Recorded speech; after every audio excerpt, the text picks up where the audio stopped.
hate you. You gotta know that I meant it when I said that I liked you. Or maybe just the idea. I bought it, the one and I return the shit like IKEA. Apologize, I'm not a mind reader. I need attention, so I try to be a crowd pleaser. It was easy till it got a little deeper. Now I don't know how to deal with you, so I'ma disappear. I'm a ghost. Now you see me, now you don't. I'm a ghost. Every time you hit the phone. I'm a ghost. Now you see me, now you don't. Hey, I know it's inconvenient to change your background, but let's back down so you can see this is a problem I don't want to put myself in front of. That's why I blocked you, cause I'm not the guy you should rely on, spy on, creep on. I don't know, you just ain't that type of hoe. If I don't holler, let me go. I should've said it, but I didn't, and I won't. I'm a ghost. Now you see me, now you don't. I'm a ghost. Every time you hit the phone. I'm a ghost. Now you see me, now you don't.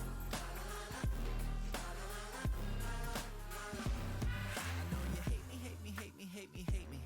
Cause I'm shady, shady, shady, shady, shady. I don't get reception. Missed your call, but best believe I got the message. Why don't you just leave me alone? I think it's lasted way too long. I thought by now that you would know, but since you don't, I'm a ghost. Now you see me, now you don't. I'm a ghost. Every time you hit the phone. I'm a ghost. Now you see me, now you don't.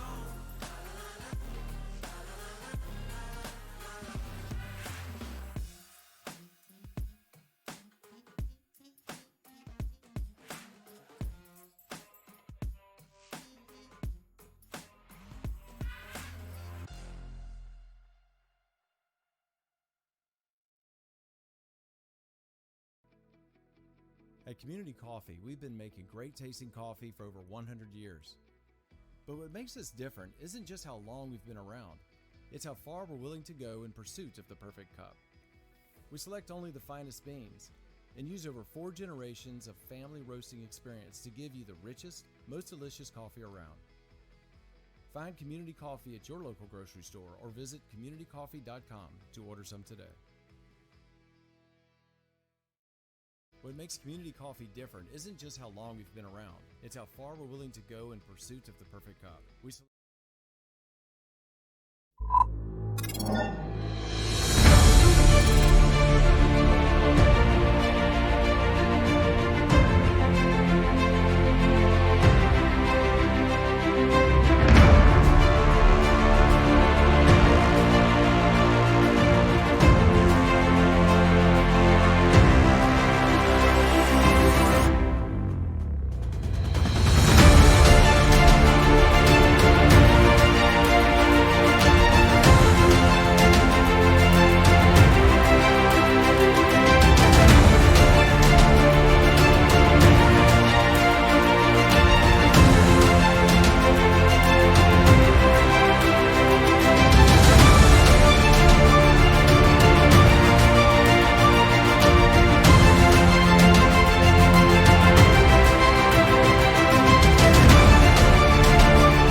Here he is.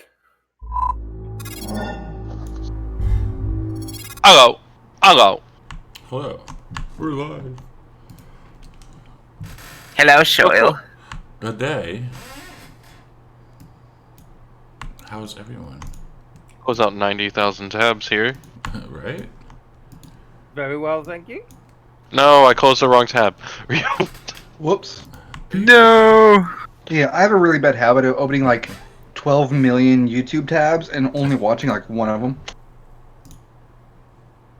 By the way, totally dig the snow effect. It's so awesome. Yeah, you'll be seeing a lot of that. What's the GM name? Azel D&D or something like that? Yep, that's it. So it's lovely. What's today? Today's Sunday, isn't it? Yeah. And it's nice out today. Yesterday it fucking stormed all goddamn day. It's been really windy this morning. But well, I haven't gone outside yet today, so it's Fair. nice. But yesterday it stormed all day long, and it sucked ass. But we're here playing some session 6. I remembered session 6. Rime of the Frostmaiden. Just a quick side note. Uh-oh. This tavern music slightly bothers me Oh, I guess I can Why? turn Sirenscape on now. because it's mixed meter. It's got 2 bars of 5 and then a bar of 6, which just bothers my brain. I can see you twitching. Yeah. I can As see I'm you sitting here switching. counting, like, oh god. As a non-music person, I have no clue what that means. So there's 5 beats in 2 bars, and then there's 6 beats in the next bar. So you get think you- 1, 2, 3, 4, 5. 1, 2, 3, 4, 5. 1, 2, 3, 4, 5, 6. So it turns into this weird polyrhythm type thing going on. And there goes all my cameras. I gotta fix them again. Get wrecked! Because we had a crash join. Keep right. Danny Trejo. Take your time. I mean, I'm not gonna start us yet because we're still waiting on 2 people to get on my table. So then- so unprofessional. I know, right? It's Danny Trejo. Joined us. I fucking hate you, asshole. If I can get Danny Trejo in D&D games, that'd be sick. Is Steve, or he plays Timothy in one of my other games, subscribed and about gave me a damn heart attack. Thank you, Steve, for that subscription.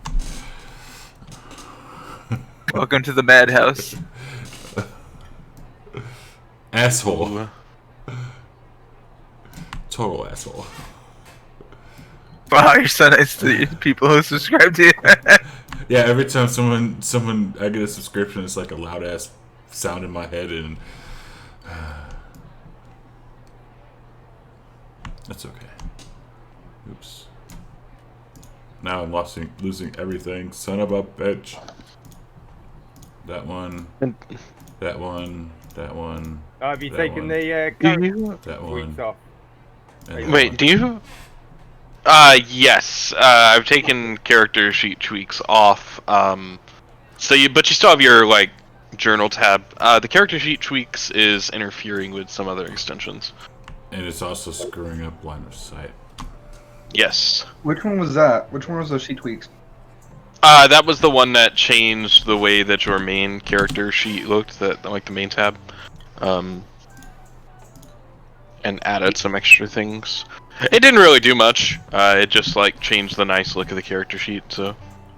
I noticed he did the journal and the character sheet tweaks as separate extensions, didn't he? That's Yep. good. What is Yeah. it messing around with line of sight then? What's it doing to that? It does some things on the tokens. With the tokens and the character sheets are intermixed. So if it looks for data in a place and that data's not there because it's been moved by an extension, then it can screw it up. Also, line of sight is just finicky. So welcome to line of sight. Welcome to Unity. I mean, it's not that like it's easy to set up. It's just finicky. Steve, you know all about line of sight. You do this. Yeah, no, that's why I was just asking what it was interfering with. Yeah, I've done 10 maps today. Boring Jesus. to me.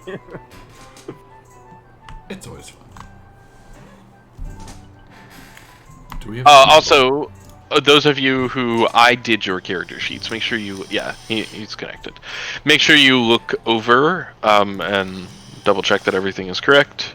I have a magic item on my sheet that I didn't have before. What is it? Cloak of Protection.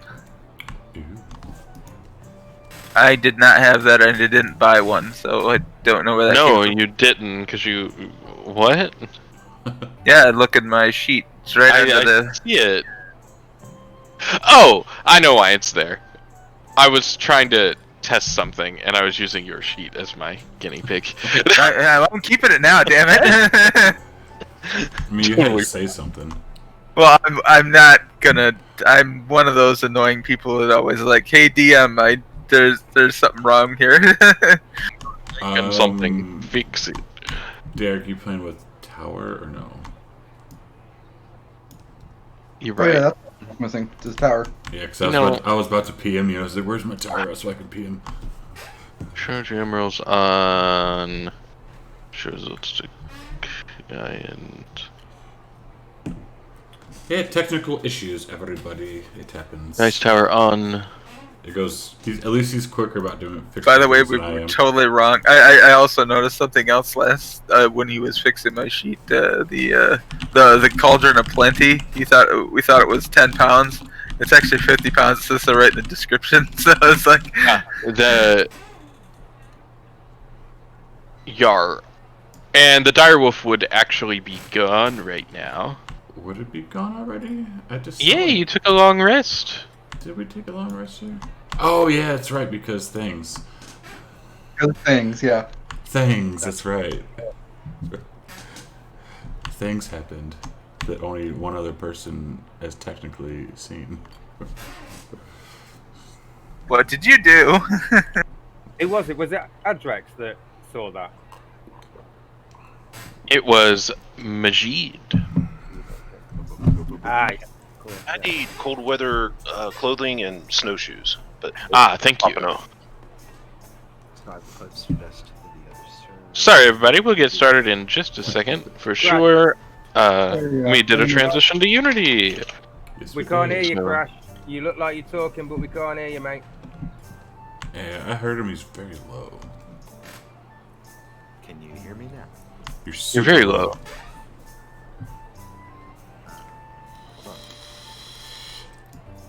I think I need cold weather clothes also, but I don't think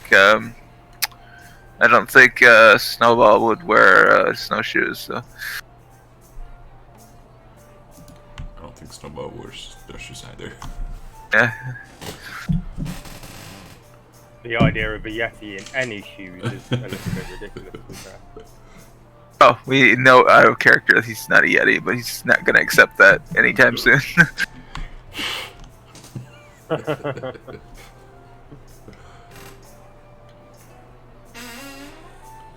And I have to fix some things because this is what I forgot to do.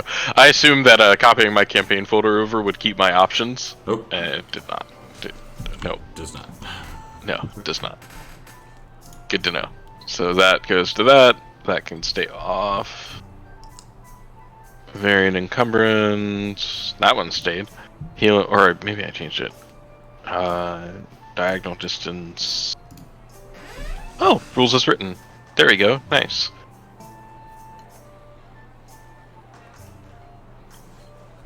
Action. I lost all my notes. All my notes. I lost them all. So sad. Hear me better now. No. Ooh, only just a little bit better for me. Ooh. Ooh. Okay.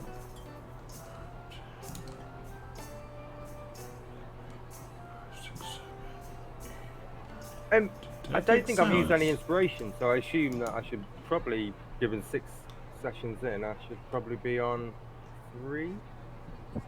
Yeah, I had 2 on the other. Durgar, servers. you are on 3. Yeah. I should have 3 as well because I don't think I've used any either. Okay, you're on 2, It's just quiet. and then 3 from this session. Can you hear me better now? Not quite. You I get have you lots turned up a lot in Discord Yeah. as well. I don't know. creeping up. Check your settings with your mic in Discord. You may have to adjust your input volume on your settings. It's set all the way up. Set all the way up. Oh, is this with your new mic? Strange. I see password entry now. Onion. I need another spell. I assume it's a separate mic because I can't see a mic on your headset. Yeah, he's got a mic like mine. Sanctuary, maybe? The boom or the condenser. Oh wow, everything needs to be lit. Axion needs crampons. Maybe Sanctuary, Shield of Faith. It's a bonus action. Yeah, I would do Shield of Faith.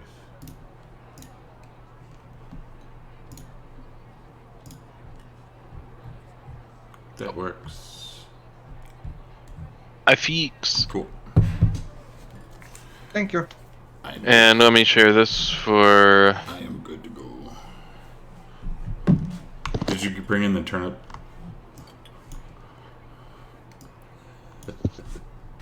Yes. Okay.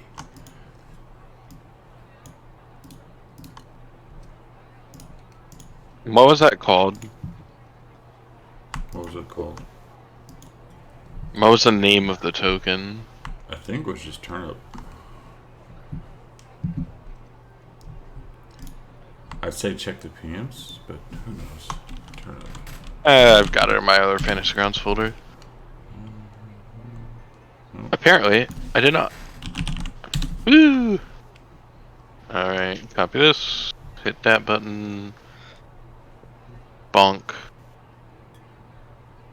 Reload folder assets. Turnip. I need my ice beak as well, my NPC keeper. What was he called? Yes. Ian? Something like that? Something like that. We'll go with Ian. Oh, I don't think I have DM tools turned on. Whoops. Damn it, Azil.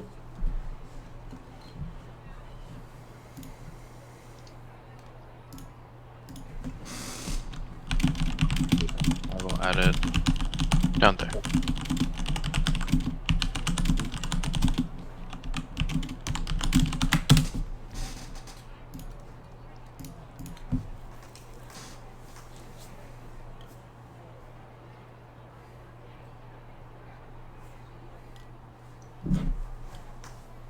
Holy Call by. Oh, a couple cent this game. Did Thank everyone you. else go out too? Just you. Looks like you disconnected. I don't know why.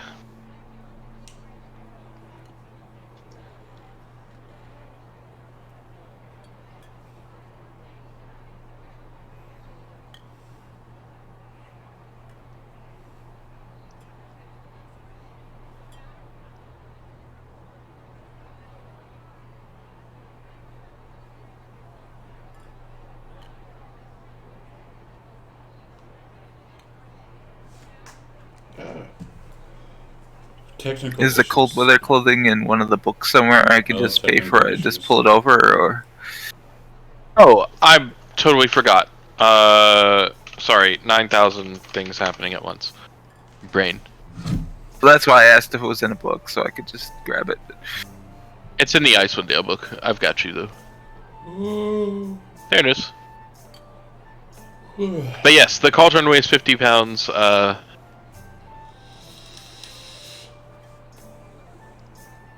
Majid, I also fixed your sheet because, you know, bag of holdings always weigh 15 pounds. Okay. Regardless of their contents. Thought it was 5. Nope, I think 15. the extra 2. I think I put you... Yeah, over a regular encumbered.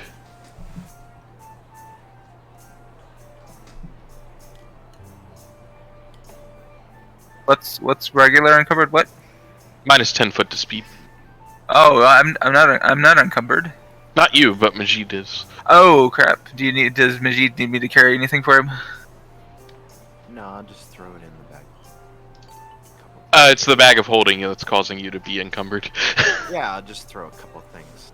Otherwise, I don't pull the bag. Just put some stuff in a bag of holding and throw it in the bag of holding. Yeah, do that. Sounds good to me. It makes perfect sense. Fair. Can you guys hear me? Is this shit clearing up? You're very quiet.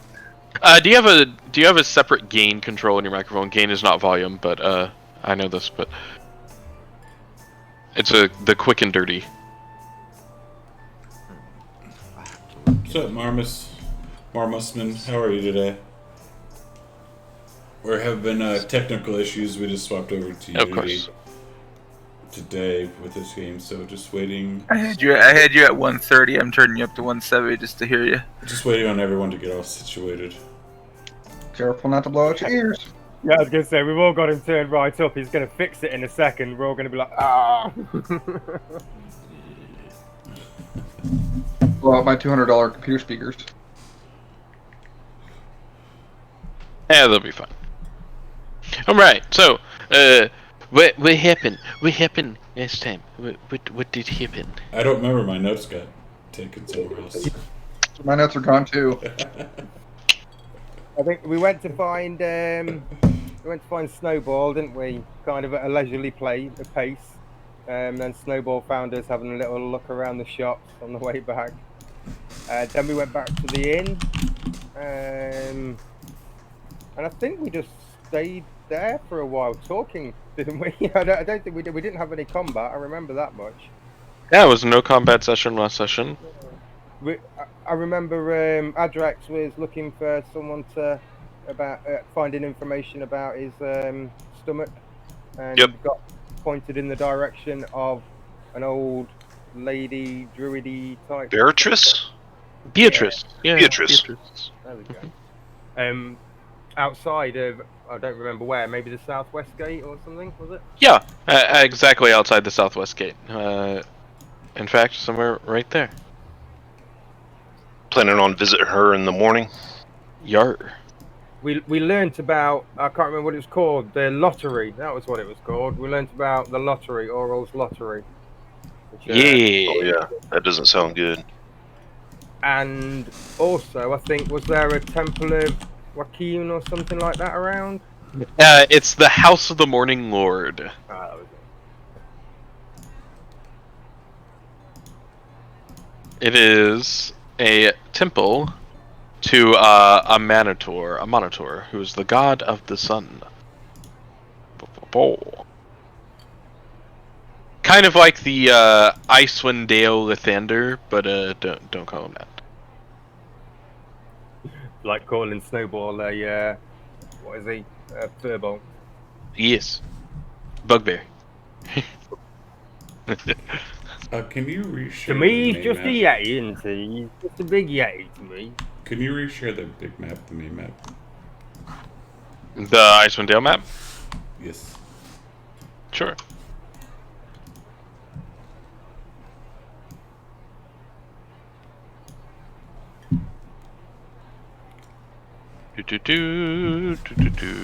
Maps. Everything got deleted.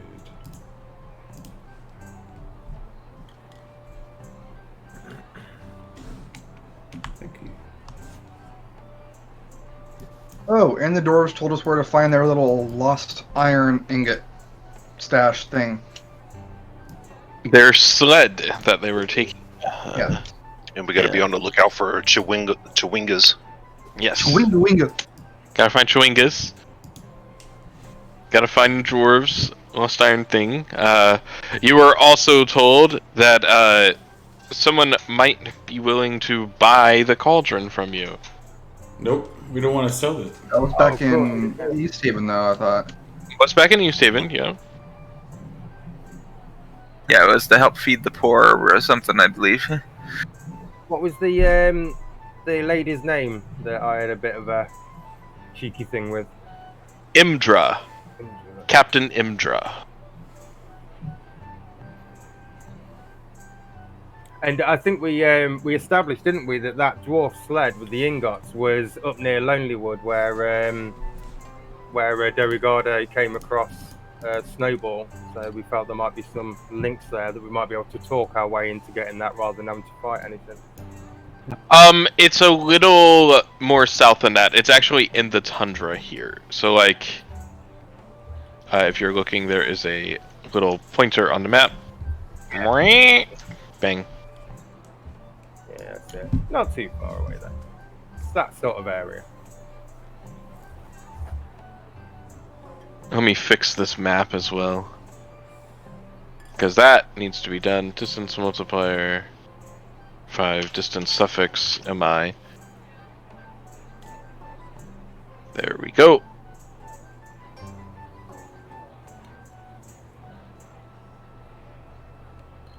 So it's somewhere in that. Bang. Somewhere up here, I see. Which you are currently. Oh, okay. Scale-wise, I had the map zoomed out a little bit far. Which you're currently about 5 miles away from. Hey. Hex maps. Okay, so as you wake up this morning, Majid has had some sort of a fright. As what has happened in that room? What happened in that room, Ingorgio? What happened there? So overnight, when Majid looks in the bed that little itty bitty Pratt went to sleep in, is now a, I think she's like 5'7", 5'8", humanoid, same kind of color skin, and sleeping next to her is one Tiffany with the new blue ribbon on her head. And then I think you went to wake, freaking out. I think I don't remember. You guys had a conversation. And she produced Pratt. Oh yeah. You woke this tall one up looking for Pratt, and Pratt's like, "Oh, it is me," and I just hit my growth spurt. Yes. No. I might even have to shake you. Where's the Pratt? I am Pratt. Stop shaking me. This is weird. I need someone else to think about this. It's too early. I'm gonna go and get someone who thinks better. Machine needs his coffee. Machine needs his coffee. Right. So I'll go and track down like either Maxium or somebody else, whoever's closest. Sure. Say this big woman has eaten our Pratt.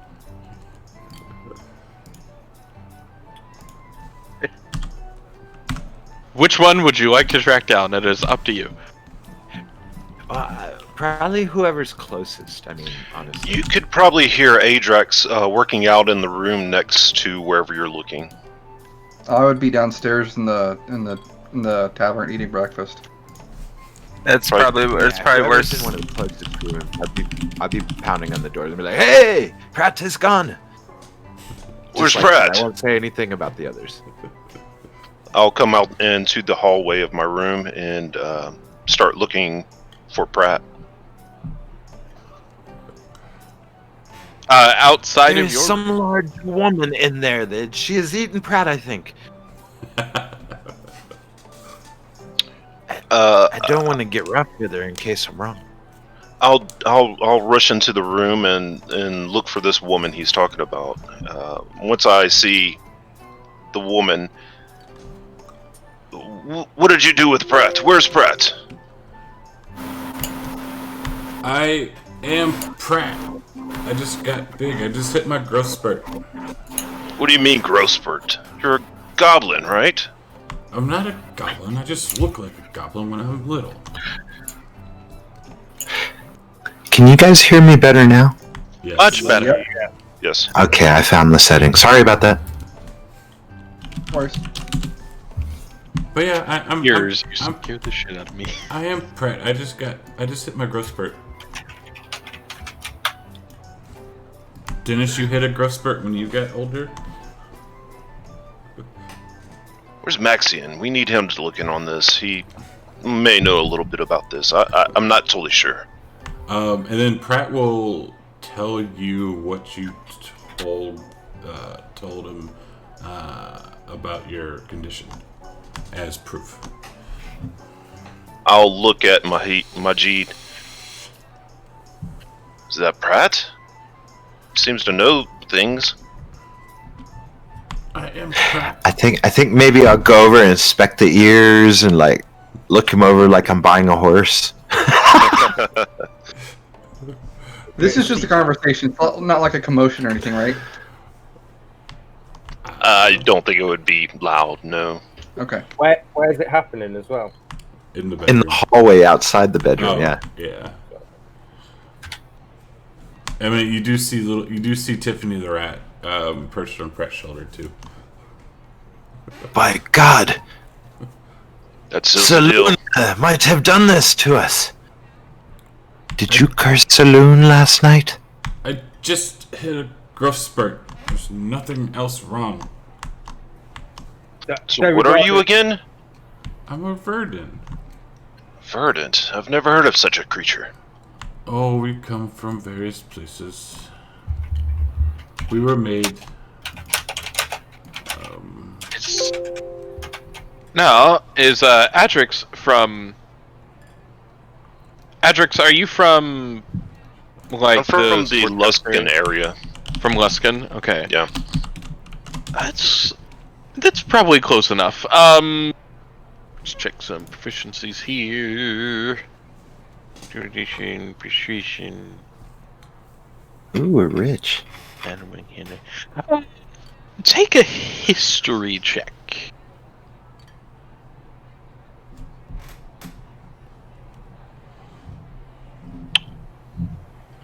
It's times like this, I wish I had a Cone of Truth or whatever it's called.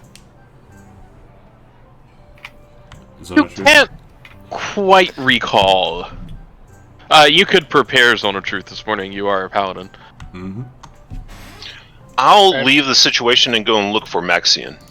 I'll start in his room, and once I see he's not there, I'll head into the where he's eating, preparing and whatnot. Sure.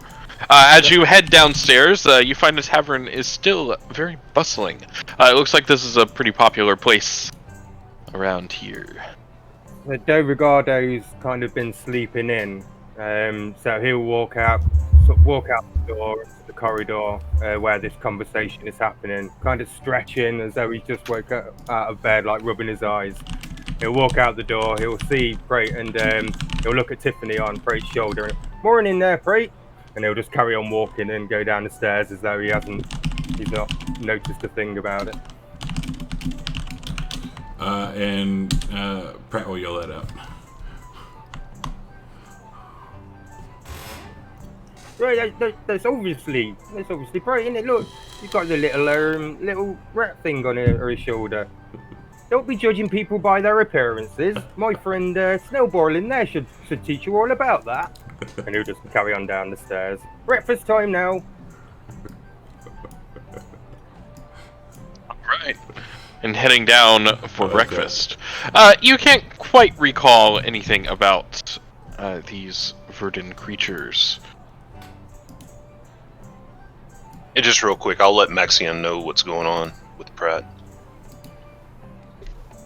Why must I always be the one of reason? And I will walk upstairs and try to find Majid and Prate. Yeah. A wit has eaten our goblin. Don't be so rushed. And I... She's a cute witch, but she's a witch.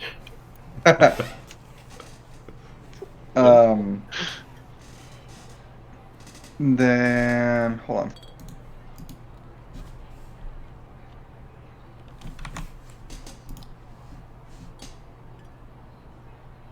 I am holding. Sorry, I'm typing something. No, you're fine. Hold on to your butts. Hold on, Rigardo.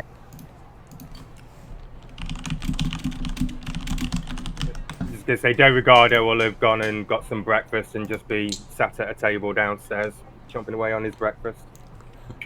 At least since while he's typing away, I'll interject quickly that I would have already been down there as well, already eating. I would have joined Snowball then. Morning, Snowball. How are you today? Bet it's nice you can sleep in your corner again, isn't it? Rather than that cold jail cell you were in last night. Yeah. And he's just like of course, using his hands to eat. So it's messy. Oh, that looks delicious. That is. What's the innkeeper's name again? I think we found that out, didn't we? I don't think you did. Do we know? All right. Innkeeper, another one of these for me, whatever he's having. Alrighty. Yeah, can do. Give me a few moments. And Gorgio, that's an interesting camera layout you got there. Thank you. But yeah, I will look at this new person who claims to be Prey, and I'll say something in Goblin. Give me God, 1 second. Who keeps changing their camera settings? Because it's fucking my cameras up. Oh no, Azel's a transformer. He turned into somebody else. I touch nothing. I'm not doing it deliberately. Is it possible that it could be happening automatically somehow? Because I do have a new camera. Although I had it last week and it was alright. Could be. I'm not sure who it is, but yeah. Maybe when Chad, I'm gonna help your life. Are you using like a desktop crop still for cameras? You can set them up as specific window captures, so that way that doesn't happen. Well, I don't have the time to do it right now. Fair. But that's good to know. No, but I'll do a little soft shoe for the people watching until we're done. Talk to me. Hang on.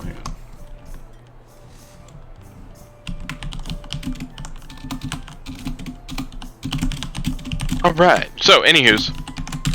Well, Pratt responds. Oh. Yeah, so if I finally accept this, and I'll give the little one a hug, more out of a relief that she didn't eat Pratt, and then I'm like not trying to come on to her. Yes, this is definitely Pratt.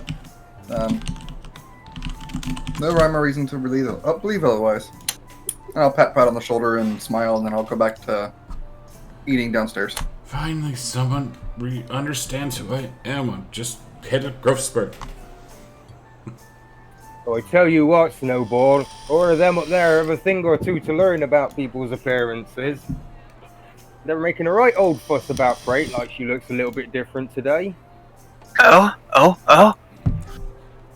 Maybe she'll like you now, huh? Maybe. Probably not, though, huh? Probably not. Me, try to make friends. Try. Give his hair a ruffle. Yeah, that's right, you friends. He just basically just comes in and gives you a big old slobbery lick.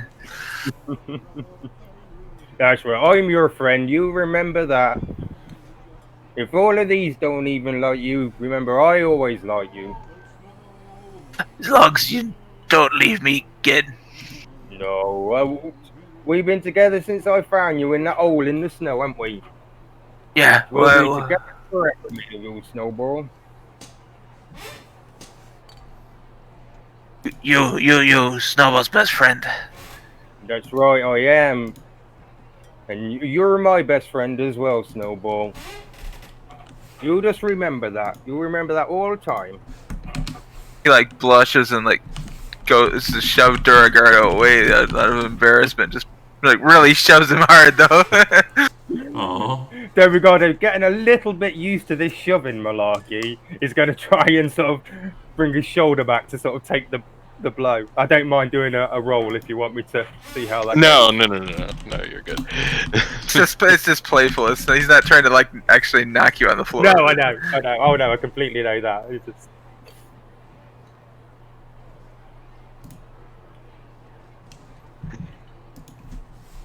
Well, apparently Chad's life just opened up. What happened? What? Very confused. A little. Just stream things. Chad's life opened up a little bit. So I'm over here laughing.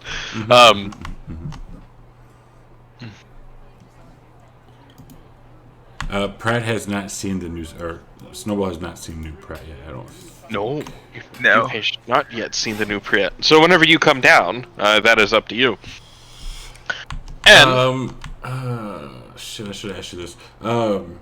since I used to wear as a goblin when I was 3 feet tall. Now I'm 5'8". Does my clothes grow with me?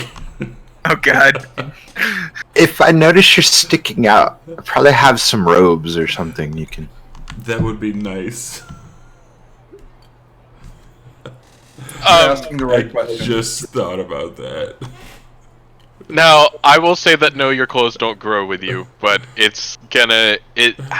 can like trade your clothes for clothes of the new size. Like, Okay. it's fine. Okay. These are the questions we need to be asking people. Right? Over here, like, logistics of clothes? Question mark. And people in the end go hubba hubba. Ooh. Cat call. I'm thinking even more of the Pratt as the female gremlin from Gremlins 2. No. Hazel, will you release the bag of holding, sir? No.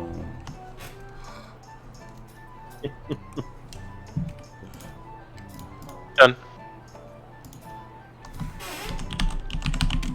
Dankeschön.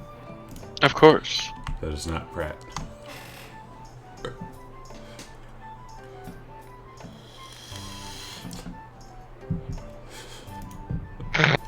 So, as we That's are one of those all... days.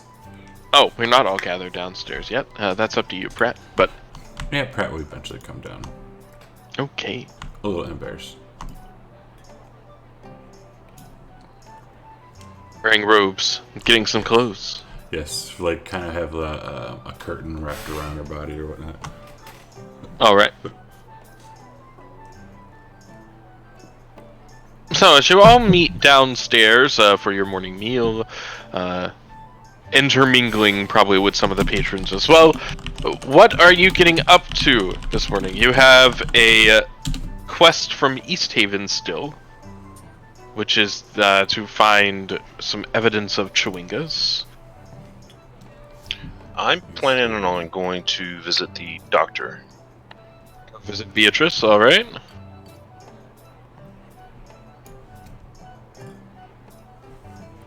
I think I would like to go and see that Beatrice as well. She sounds like an interesting lady. You coming along, Snowball? Shall we go and see the nice lady?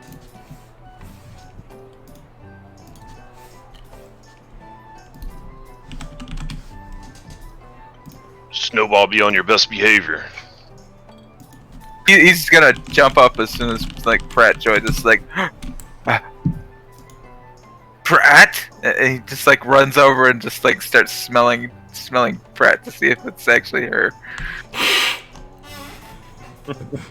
Snowball is gonna be like, "Ah, I'd not hurt you. I want befriend." You are a Yeti. Yetis are bad and scary. I not bad scary. Yeti not bad scary. Oh, Yetis are bad.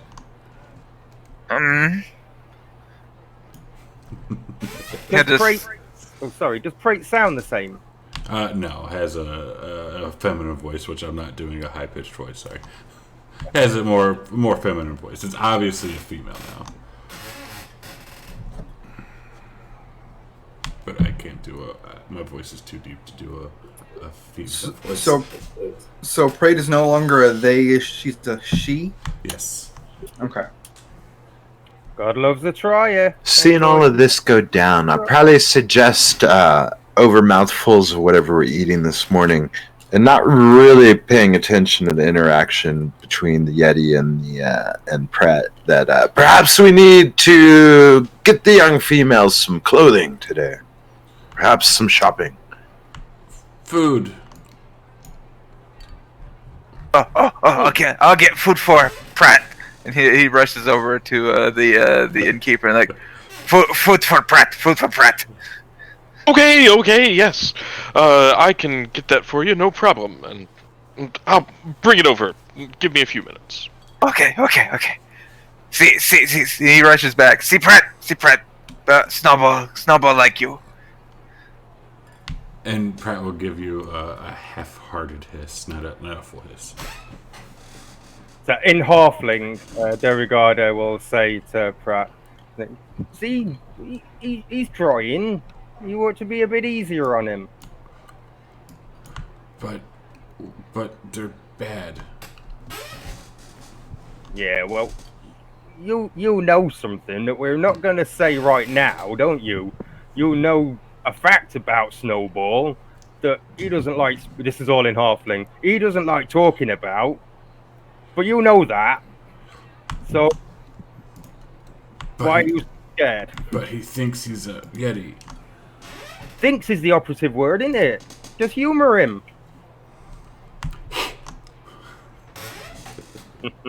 Think Pratt is pretty now. And he'll just like slink off back to Dorgo's side. Yeah, when Derrigado says this, he's not saying it kind of like harshly or anything. He's saying it with a smile and a little bit of a laugh while he says it. Every time that Pratt and Snowball have a back and forth between hissing and growling, I'll just take a piece of bread and just toss it at each of them. Oh god. Distract Snowball at least. Tiffany will run down and grab the bread and run back up.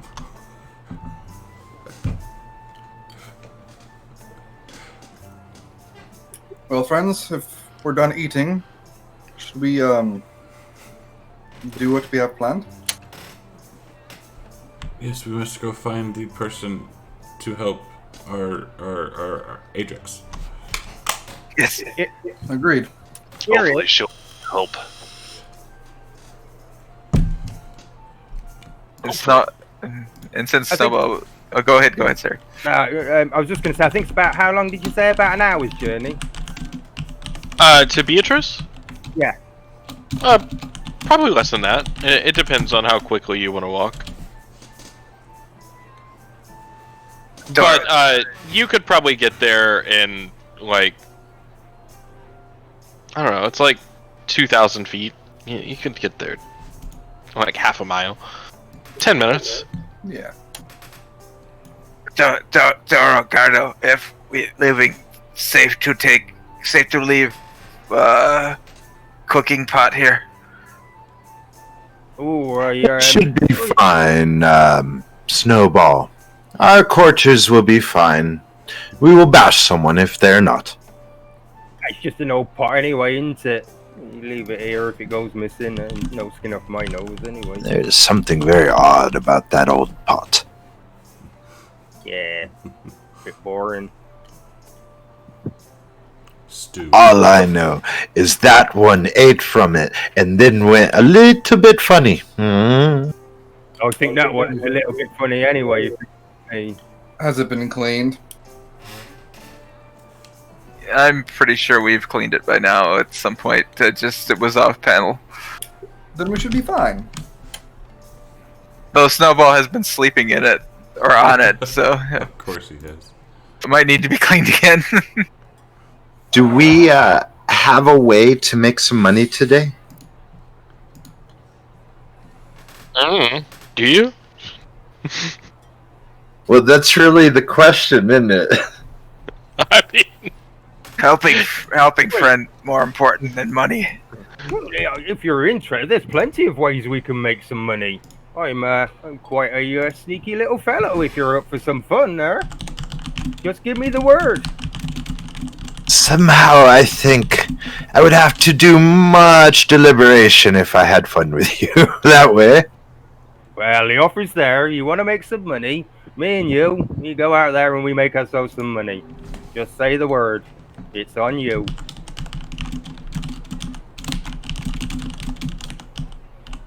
So, as to answer your question, that was your DM's passive aggressive way of saying, you should know what quest you have. No, so, you do have the quest from the dwarves to go out and find their missing shipment. You have the quest from the scientists for Chewingas. And you also know that someone is looking to purchase the cauldron, so... What was the time limit on that? A day or two? Till that person was in? Yes, it was around a day before they would get back to East Haven. And it took us a day to get here. I say we at least find her some clothes first, and then go down to visit the doctor, and then we can probably look for the dwarves. That works. Yar. And then we can go something that we could probably find on the way to the dwarves. Sounds like a plan to me. Hear that, Snowball? We're gonna go and find your family later on. Your old family, before we each other. Oh, that'd be nice. Nice. Yeah, that will be. Yes, hopefully they don't eat us. I will kill them all. How'd you like that idea, Pray? We're will- gonna go find Snowball's family, huh? I will kill them all. And she says it not even like joking. And Snowball's just gonna look at her and like run his claws down the tabletop and looking at her, just no kill family. They're bad. Sounds like Maybe it's you gonna can, be a fun day, then, doesn't it?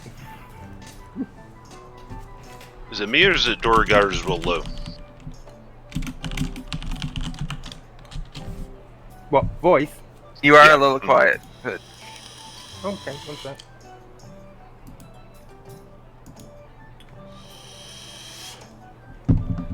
That any better? Yes. yes, thank you. There you go. Sounds like it's gonna be a fun day, doesn't it, today? Yeah.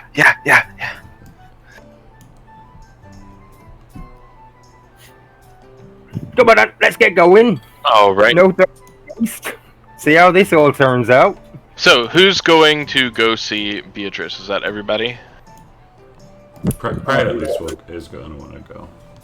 Okay. Yeah, Derigado's up for that. He'll be saddling up Ian, getting ready to go. Okay. Yeah, and I'll tag along as well because he sticks with Derigato usually. Okay. Also, I will try to share quests with you. However, I have to do some heavy editing on them because they're not. The quests give you like too much information about the quest.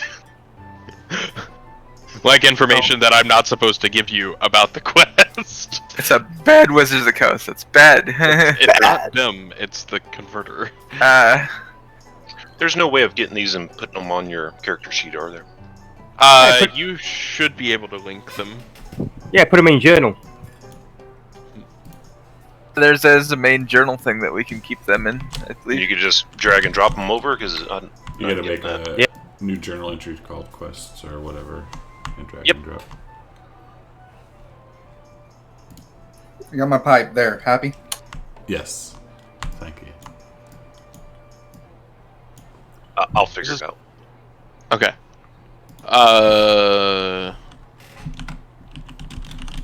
Yeah, it looks like you've made it. Cool. Oh, okay, I got it. Yep. Yeah. So, feel free to move that party token wherever you wish to go, and let me know what you're doing. So I suppose on Ian, Derigardo will be kind of a little bit in front, probably having a bit of fun actually, sort of running around while they're making their way through the streets, coming down towards the southwest gate. He'll be kind of running down back alleys and just generally getting around the place, keeping his eyes peeled, see if he can see anything that looks like interesting. Before we leave the tavern, I'll ask the tavern keeper if there's a seamstress or a tailor or anything like that nearby for Pratt. Yeah, same. That's what I was looking for too. Oh yeah, there's you can find quite a few of those around town. There's also just a couple of general stores on the way. I'll ask for directions to the closest one. Yeah, you're gonna go straight down, and you're looking for Black Iron Blades, which is right there. Thank you. Hopefully we'll be back tonight to spend some more money. Yeah, no problem. When Pratt walks outside, she's going to reach into the bag of tricks and pull out a thing and throw it onto the ground. Sure. If you'd like to roll on that table, it's probably not shared with you. It is. I thought I did.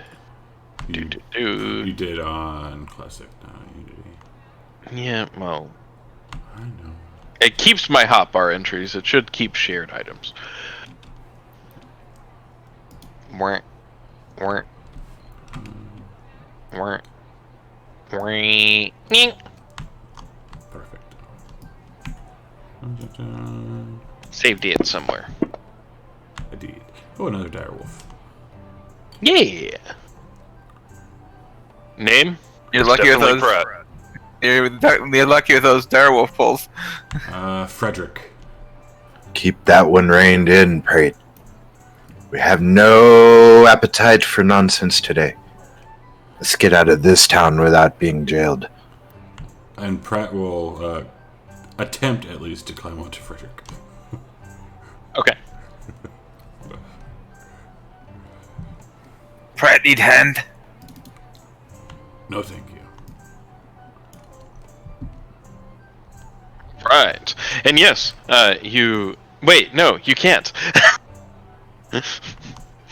You can climb on top of the direwolf, but the direwolf suddenly sits down under your now large form. And she'll Wait, look no, it doesn't. Never mind. Quick retcon. Sorry, direwolves are large creatures. Yes. Oh yeah, because the large and a medium. That's right. Yeah, direwolves are large. Perfect. And it seems to be able to carry you just fine. Great. You make me jealous, Prate. I need a glorious steed as well. Do you want one? No. I have. We can do it. I can do it again. Do it again. It's glorious, but it stinks. I would. No, I will walk. Okay. And Pratt puts the bag back in her bag. Aww. Thank you.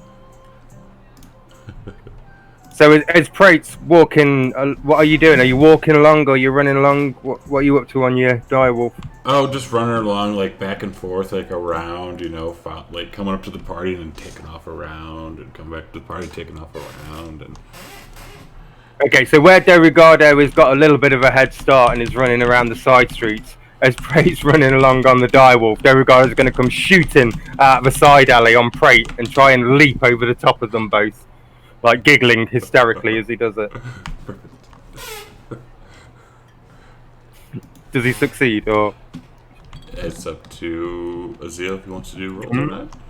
Were you leaping up on top of the direwolf? No. So as Prate's moving along on the direwolf, I've got a little bit of a head start on Ian. So I'm going to come thundering out of a side alley and try and leap over the top of both of them, sort of giggling, as I do say. Let's... As this is going on, I'm gonna probably be walking somewhere near Maxine, and I'm gonna give him one of those, like, smacks to the stomach with my backhand and laugh heartily at the little ones doing their thing.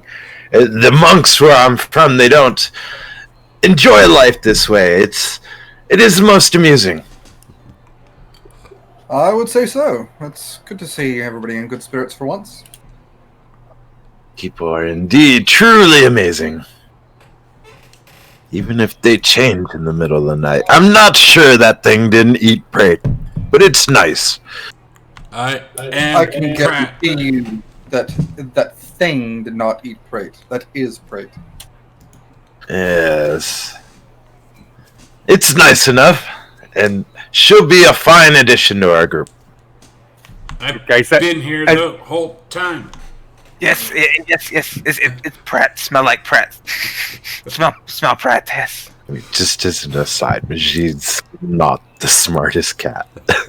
So De Rigardo comes thundering out that side alley, taking Prate completely by surprise, leaps over like a prize-winning racehorse on the Grand National, and goes running off back down another alley, vanishing from sight. You just hear the giggling as he vanishes off down there. The wolf yelps and Pratt says, "Go get him." Takes off after me.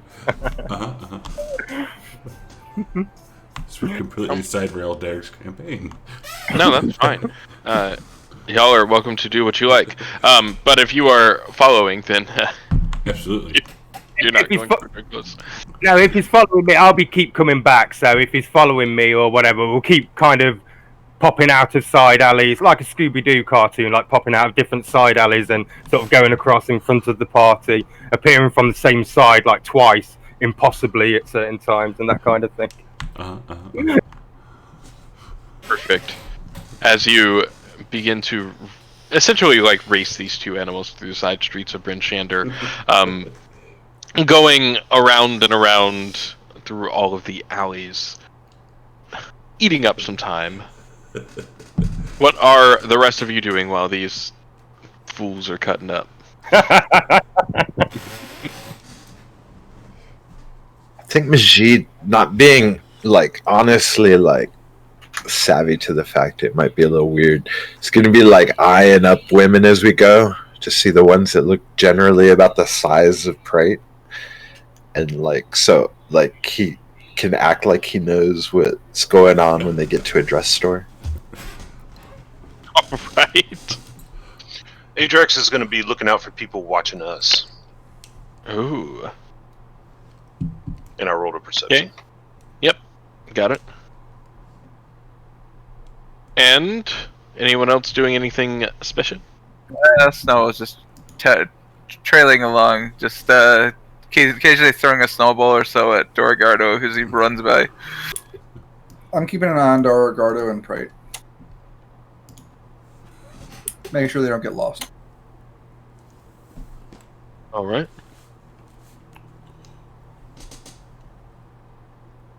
As you have left the tavern, and as these two begin to travel throughout, you eventually, slowly, a little slower than normal, make your way towards Black Iron Blades. And standing before you is just like off the main square, just to the north of it, is what looks to be a combination shop and smithy.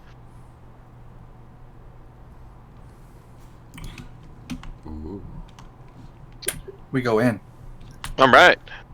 So, going inside, you are greeted by the smiling face of a small dwarven woman.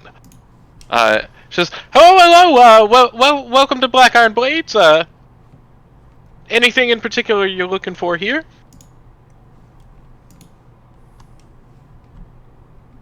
What the fuck? Greetings, ma'am. We were looking for some clothing for our fine friend over here. Clothing, wonderful. For this one, no. Yeah, I'll Yeah, point she at Pratt. certainly needs something new. Let's see what I can find her. And she goes towards the back and just pulls out a few bundles of clothing. You see like some cold weather clothing with some furs and other things. Regular traveler's clothes. Really, it is up to you what you want, Pratt. So Pratt, as a typical female, will go shopping and start like digging through clothes, and it's like, no, not this one. Oh, no, not this one. No, maybe this one. No. And eventually we'll find a like lighter kind of green dress, maybe. Okay. Yes. All right. And we'll also ask if they can or if she can exchange the current cold weather gear for a larger size. As long as it's in good condition, I'll see what I can do. Yes, she can do so. So we'll keep your cold weather gear. And do you have traveler's clothes? I have common clothes. Okay.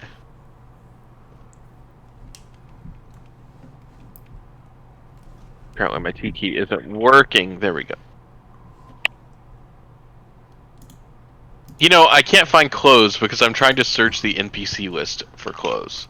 That always works, yeah. That's helpful. Right. Common clothes. Oh, and for those clothes there, it'll cost you five silver pieces.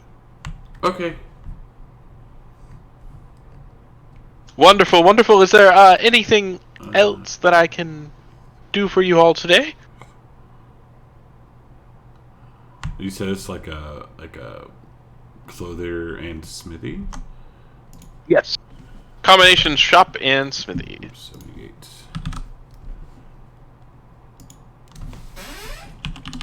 Do you have any magical items, ma'am? No, unfortunately, it's pretty hard pressed to find those these days. We don't really have any supply lines out of the Dales, so anything with enchantments or magical properties is very prized and, well, near impossible to come by. Do you have any diamonds, perhaps? Diamond? Uh-huh. Let me think. And she goes through her stores and drawers and other things, and eventually comes back and I have one. And it's going to go for a little bit of a hefty price. How much? 325 gold pieces. This is too much. You're up, my friend. 325. And Pratt will plop her bag down and start climbing. Damn. Don't have that much. Ricardo's been running around outside, but coincidentally, at this point, he hasn't heard this, but he walks in the door and sees like a little bit of a discussion going on that seems to be about price. Is there anything that I can help you with? To Majid. And he sort of wiggles his fingers a little bit as he says it. Anything that you would like your little halfling to help you with there, Majid? Oh, Pratt. What? I'm just like can I borrow some gold from people? I'll pay you back. It's just in case one of us dies, I can use this and bring someone back. I'll give you all I have, and I'll hand you over 18 gold. Pratt. He just like dumps his whole coin purse in front of her. Like, there's 30 gold. Well, he's gonna give her the gold pieces from it anyway. Don't count well. This is a noble gesture for everyone. Well, I haven't really got any gold, Pray, but maybe I can get you a 5-fingered discount. Just say the word. No, There will be none of that in my shop. Stealing is bad, my friend. I'm sorry. If anyone has 46 gold pieces left, that's all I need. I will help you. I will give you 26. 26. Did you get the 30 I said that I gave you? Oh, 30. All right, hang on. I'm gonna make a note of all this shit. 30 would put you at 284. Gold. How much is it? How much you need? 18. 325. Adrix, Oh, still a little way off there, isn't it? 30. I will give you what you are lacking. All right, so 18 from Ajax, 30 from Snowball. So 26 from Maxian. 26. What does that leave? Derigoda's going to walk back outside and he'll flick a gold coin onto the pile over his shoulder as he walks back out the door. 1 gold coin. 14 gold left, which you have in silver pieces. Well, I give her the 14 anyway. 1, 2. So I need to subtract it. So this is different now. Do we just manually do it? Yeah, just do it manually. That's part of the character sheet tweaks that. Oh, I was wondering about that. Yeah. So I think 18 from Ajax, 30 from Snowball, 26 from Maxian, 1 from Dorigardo, and 14 from Ajit. Yeah. Yeah. Okay. I've already done the math for you, by the way. No, I was making note. I'm making a note of what I owe. What does this merchant look like again? This is she is a little bit smaller. She is a dwarf. She's wearing kind of bundled up in some furs even in here. You know, the cold kind of seeps through these buildings very well. Not very well insulated. But she's got a roaring fire behind her. She has a couple of scars on her face, long braided brown hair. And just a slight tiny bit of stubble from her beard. Small beard. While they're doing that inside the store, and Derigado's gone back outside, what's the outside of the store like? Is there a way for me to get Ian onto the roof? Is there like some small buildings that you can hop from one to the other, sort of get on the roof of the building? No. Okay.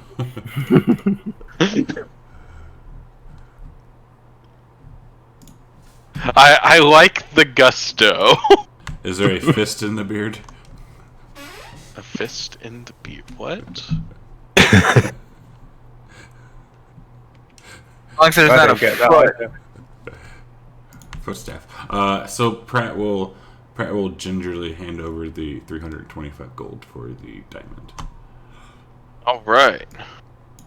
So subtract all of that gold, and I will add a diamond to your inventory. Done. Did you? I need to get that pearl necklace back for. Yep. Giggity. Gotcha. Careful now. Sorry. Shame on you for that. Sorry. I have a dirty mind. I can't help it. In my defense, I could have worded that a lot better. I think you just said what we were all thinking to go, nah, we couldn't, we can't. I will. How it comes. I have no filter. You gotta wait till I'm playing Wild for to set me up for stuff like that. Right. And so yeah, Pratt will actually she'll put that in her pouch. All right. And not the bag of holding.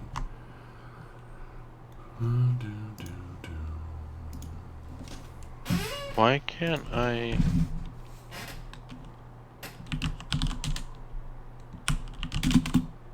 Okay.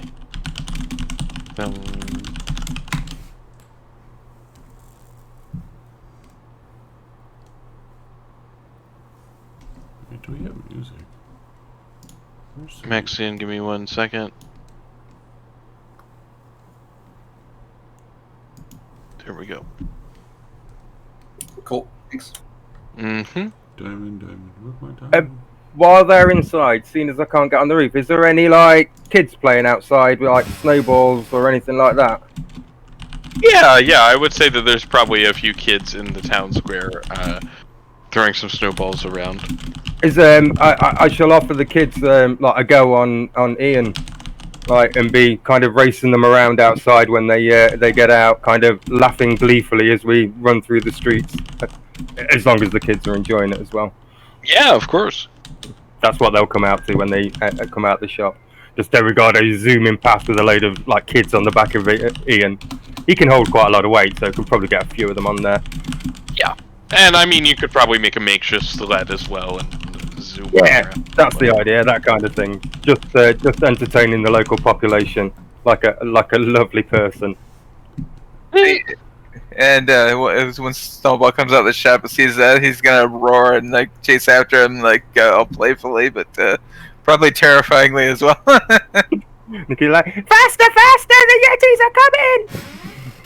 The kids are a little scared at this point, but as soon as they realize that it is playful, they tend to liven it up and I'll reassure enjoy themselves once more. I'll reassure them. Don't worry, he's my friend. Yeah. Oh, by the way, Steve, I did the calculations finally. He's 7'7" and 428 pounds. Oh right, okay. You ain't getting on Ian then. Actually, that's about right. Yeah. Yeah, you're not getting on Ian. 32, something like that. Yeah, there's fur and stuff too, so you know. Although he would be able to drag you on a sledge, so that's something. I'll get his own mount at some point, probably. You say Koba. Actually, you would be able to get on Ian, but you'd be literally nearly breaking him. One more pound, and you'd break him. Oh, God. Snap. By the way, that's not with counting gear, too, so. There You can always eat him. Pratt will go change right quick, put the diamond in her pouch, and say, "Are we ready to go find the lady to go help Adrix?" Yes. Yes. Yes, let's go. All right. Thank you. Have a great day. If you need anything, make sure you come back to Black Iron Blades as people come and walk back in, or as other patrons now come into the shop. I think before we leave, I will use 1 point of my lay on hands and touch this cursed dwarf because I'm sure that she's obviously cursed charging such prices. Just kind of look at her like, okay, no. It's rude.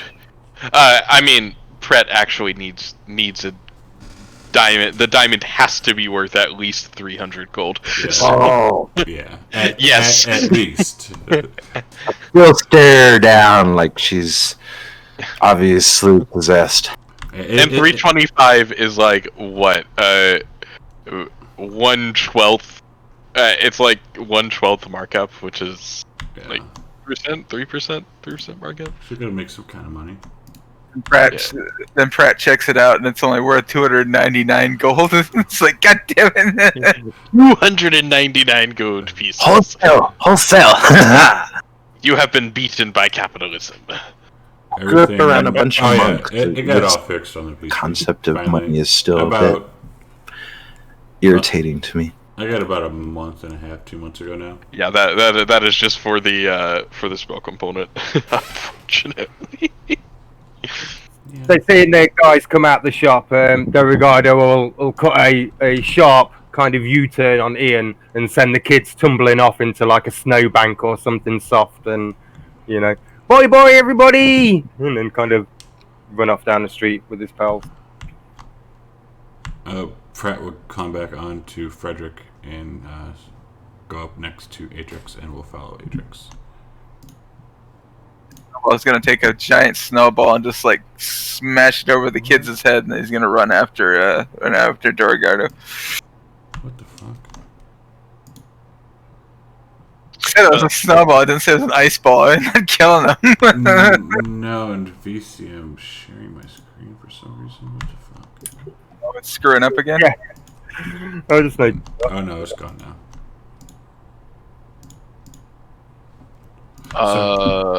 Give me 1 second. Oh, God dang it.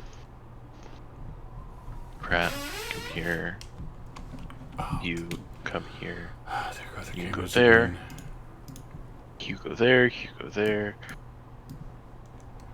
There And they you go. go there. I'm very glad I don't have I don't use cams, because he doesn't have to fix me. Right. All right. So, leaving Black Iron Blades, Somewhere slightly less well off than you went in. I got a new But- dress. You have a new dress and a new spell component. Where are you going now? What is the... I'll start heading off down to the southwest gate. I'll All follow right. behind. Feel free to move that party token. And we go there. Can't move it. It's locked. Oh! Strange. Cool. I will move it for us. Bang, bang, bang, bang, bang, bang. I'll have run off and gone ahead of them on Ian, and I'll have got to the southwest gate, and I'll just be waiting outside, just outside the southwest gate, looking around, seeing if there's any dangers. I'll have my little druidcraft ball out, predicting what's going to happen with the weather and whatnot. See if there's a blizzard. No. Heavy snowfall with your druidcraft No way. globe. You don't say. Well, looks like it's going to be steady on the weather.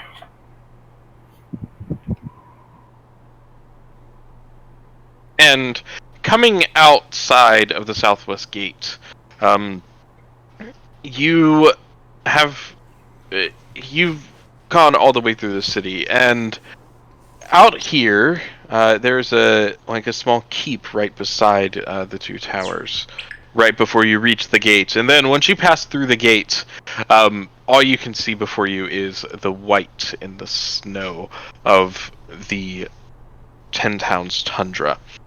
A little bit farther to kind of the southeast-ish is a small little set of hovels.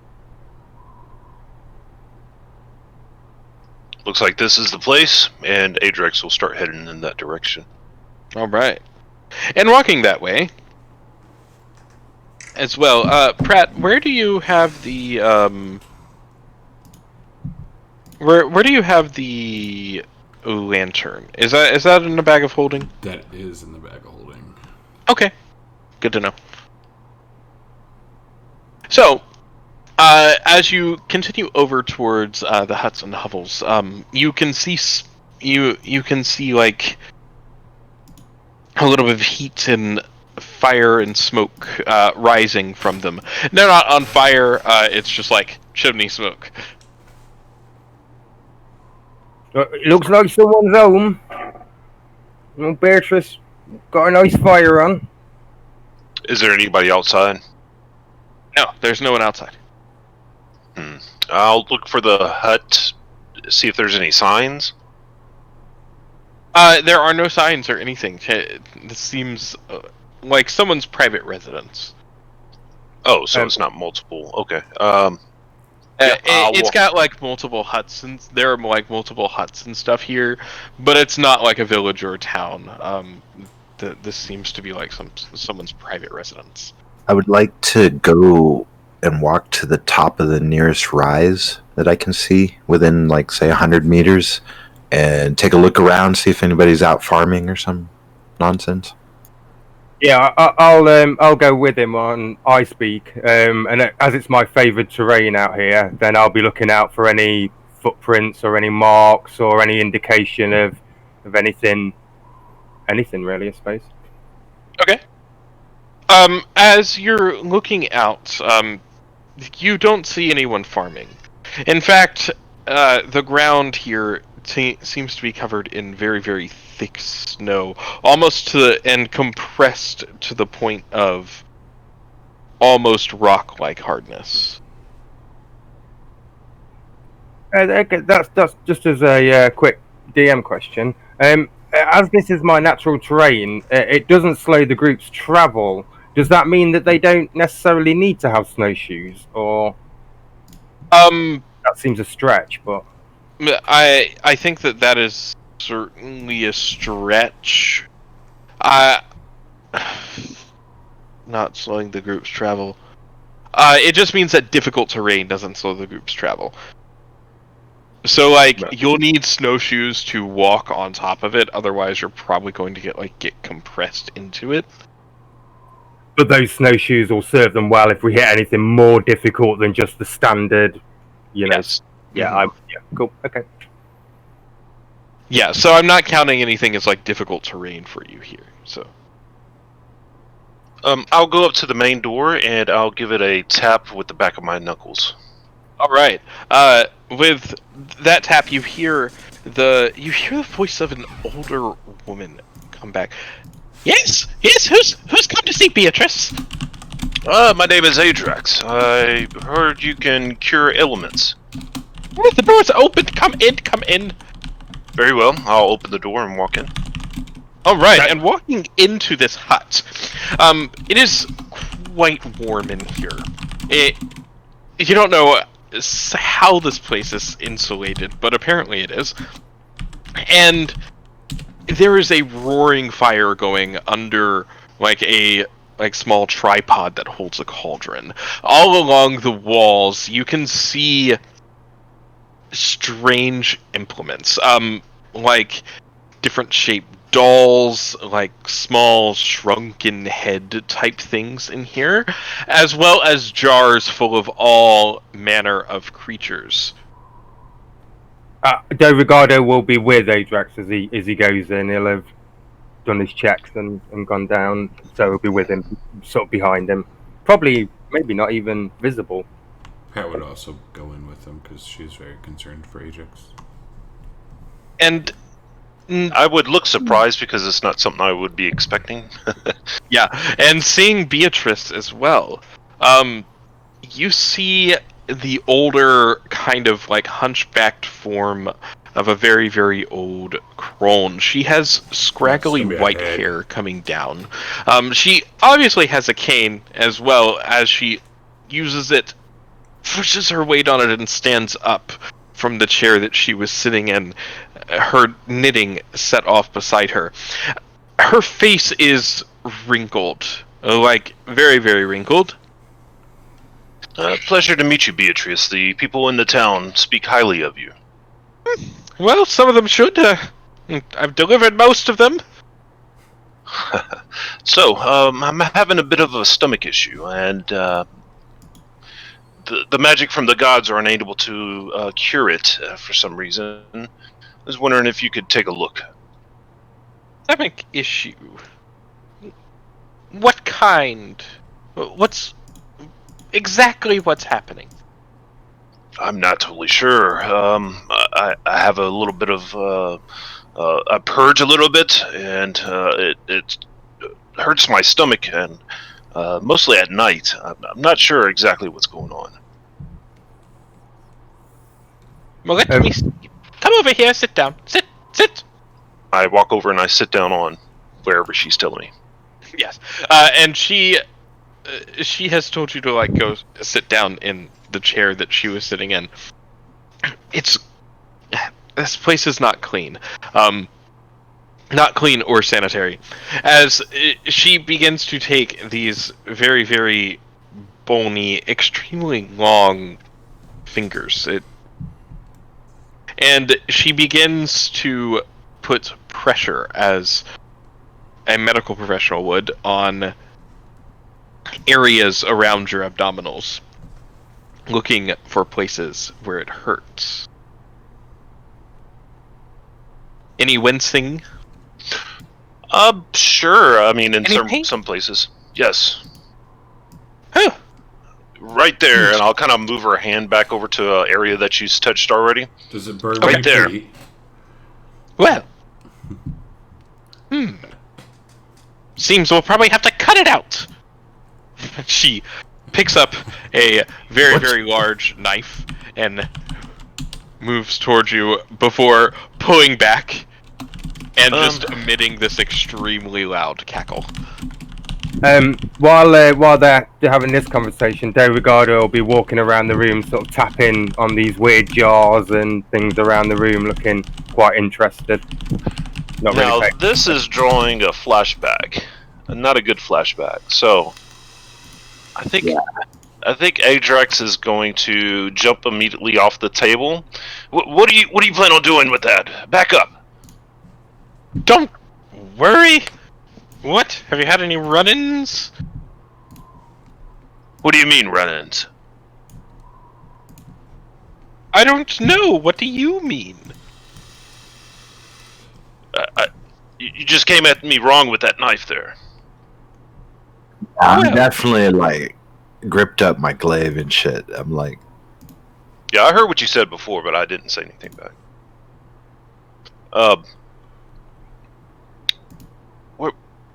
Do you have any kind of certifications or anything like that? I don't see any scrolls posted on your walls.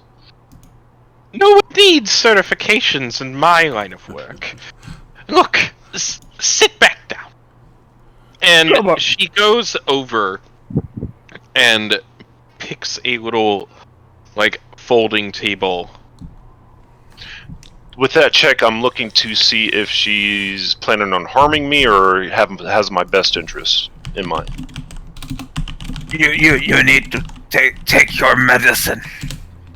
You listen to Snowball. That's what you're here for. Sit yourself down and stop being such a big wet one. Come on, I'm look gonna at that here. screenshot this and put it into Discord. oh dear. But I'm going to give you the explanation first. You looking at her, it seems to you as if she does not have at all. That you to her are more of a strange puzzle to be solved. Also, it was a 1. I hate you, Ellis. Thank you, but I hate you. No, you're gonna hurt me. No. I start backing up into the group. And I'll grab him. It's like, you need to take your medicine. Medicine make you feel better. Are you going to... Okay. She has pulled a small-ish this Asshole. TV dinner tray folding table out from one corner, and she's begun to grab various implements. Some of them bloody as she begins to essentially and she begins to cast a spell. Not on you. This isn't targeting anyone. And she begins to run her hands over and through the blood here, and through the entrails and the various bits of gore that she has laid out on this table. She like Yeti shaman. And she looks. It's okay, Snowball? Yeah, Yeti shaman, very wise. Well, You watch her. She hurts me. You attack her. Yes, she hurt you. I tear head off. Make ball. So I'll cautiously... Wait. Can I make my own insight check on this switch? While they're all... I might have to drag him out of here. I'm insanely suspicious at this point. As is pride. While they're all doing that, can Dorigardo be going through a few, using the distraction to be going through a few of her drawers and opening a few of her cupboards sneakily, seeing what he can find? What are you just kind of looking through things? Yeah, just rifling through all the stuff, but trying to do it so, while they're all distracted with what they're doing in the entrails and stuff, I'll be poking around, seeing what I can find. Right. Make me investigation check. There aren't really a lot of drawers or hidden compartments in here. Most things are kind of set up on the walls and just out on the tops of various tabletops. Okay. Opening jars and sniffing the contents and poking around in them and stuff. Just generally treating the place like it's my own. Okay. So I'll go over to the table that she has, and when I'm going that way, of course, Snowball has me grabbed, but I in turn grab him by the wrist and drag him over there with me, and lay on the table.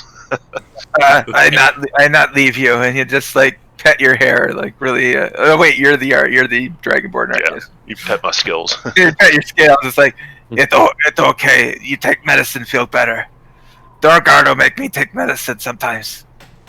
Okay, I'll close my eyes and wait.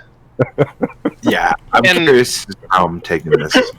Well, Okay, I forgot so- Majid, wanted to insight, so... Yeah, I have 2 insight checks to resolve. What are you looking for? What is the... So I'm quite convinced it's a witch. There's eyeballs in jars and shit. I've seen PBS and this is all wrong here. So basically,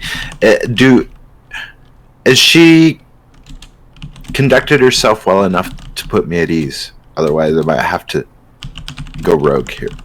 I don't know. That's up to you. Legit, right? Legit. That's up to you. As far as your insight check goes, are you just trying to see if she is on the up and up? If her... I don't think that she's demon possessed or anything, right? She's not a witch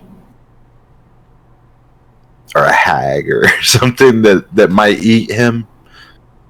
And sorry. I don't know. I mean, don't think like, she hasn't given you like any reason to think that she is anything other than what she appears to be, which is basically just like an old woman who might be able to cast a few spells. maybe they all hack. Okay. I'm down. Sorry. Pratt? Pratt was just trying to like listen to the spell and see if she could recognize it, make sure it's like nothing nefarious to kill the poor dragonborn. Okay, I will keep because it wouldn't be an insight check for that. I will keep the number that you rolled on the dice because it's actually quite good and you'd probably want to keep it. What is the modifier for your Arcana? What's your Arcana modifier? It's 0.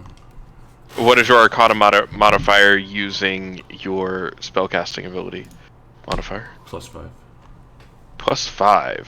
Alright, so, yes, you can easily know what this spell is. It is a level 2 spell. It is Augury. I gotta look that up really quick. She is casting Augury. Throwing the bones. Throwing the bones, essentially, yes. She says, well, seems you've had quite the interesting past couple of months, haven't you there, Mr. Dragonborn?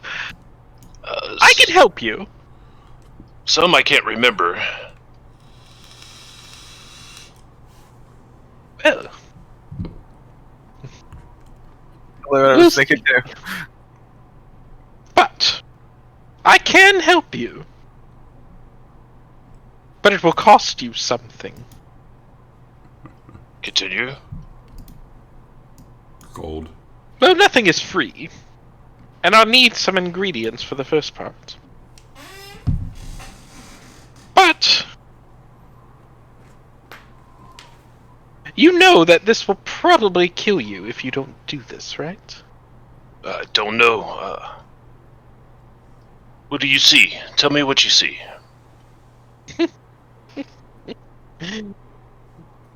It looks as if you have some sort of creature growing inside of you. Creature? What? In fact, it's a slod.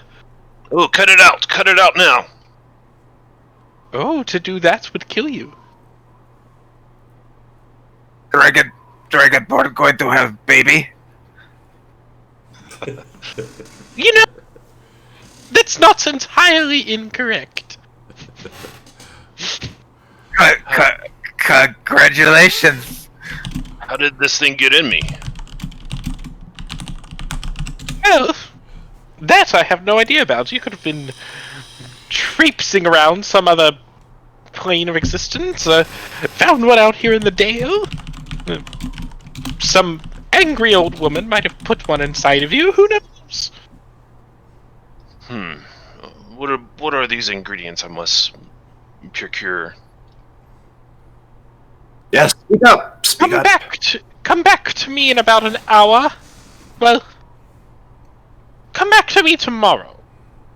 I will have a list for you.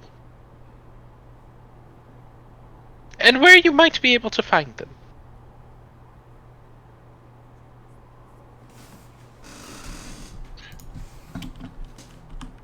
Okay, And as for the cost, well, if you don't do it, you're going to die.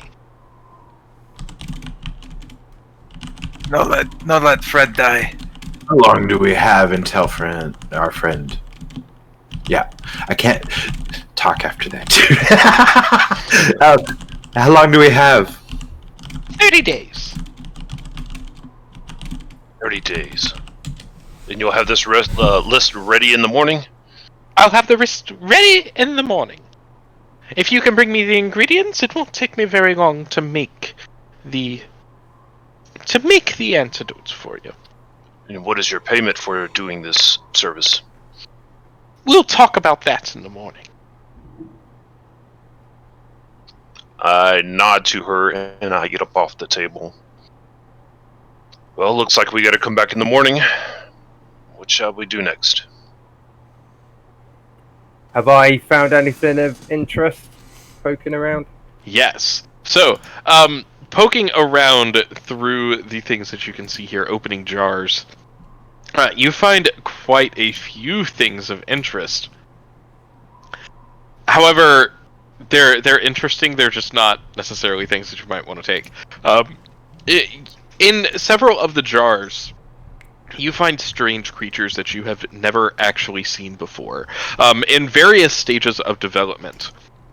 And opening them, you get a strong, acrid scent that is almost like decaying, but not quite.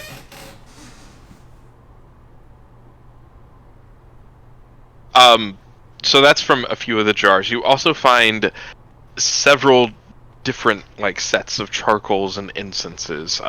There you find it like a drawer full of just clothing. Essentially, you found her underwear drawer. Essentially.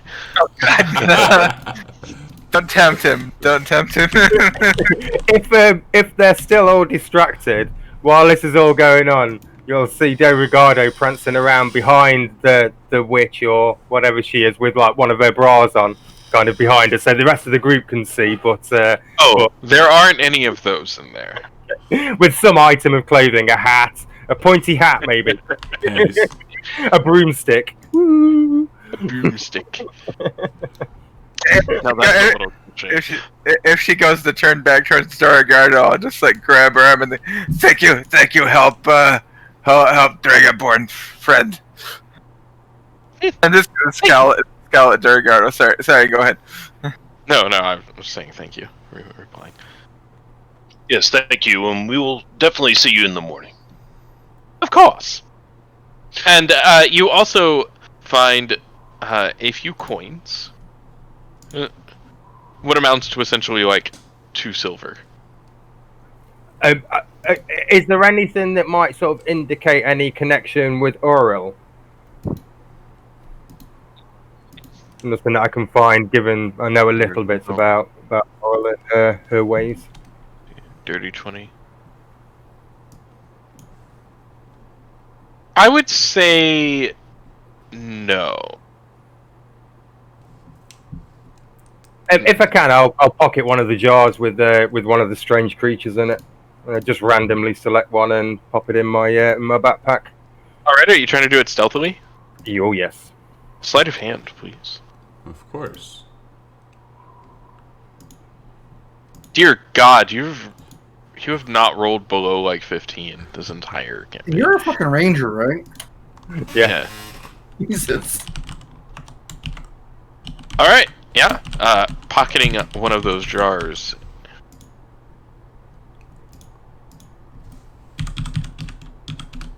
Alright, into the pack it goes. You have a jar with some sort of preserved creature in it. And I'll just sort of merge back into the rest of the group, without knowing that I've been poking around. Okay. Anything else that you all are doing here? Nope, I'm just kind of on edge after what the hag said about Atrix. She's not a hag. Which, whatever. Yeah, but I trust her way more if she was a hag. Just an old woman. Leave her alone. He seems noisy enough to me. Smells a bit. Alright. Well, there's no sense in you standing in my hut. If you're done, off you go. Come back tomorrow.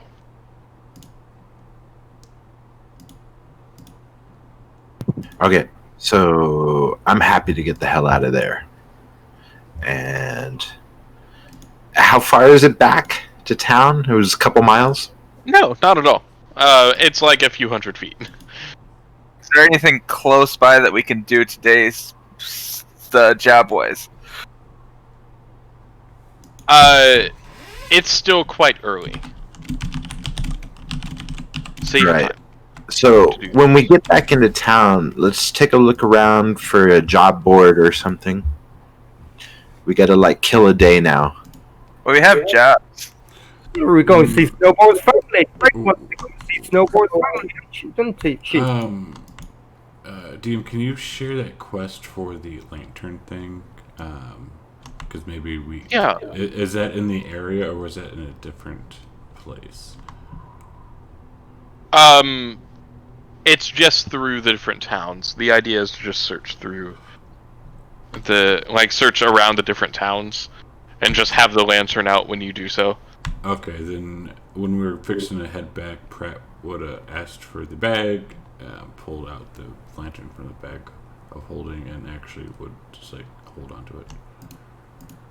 I would ask, do you need help with something? Great. Oh, just looking for that lantern, that's all.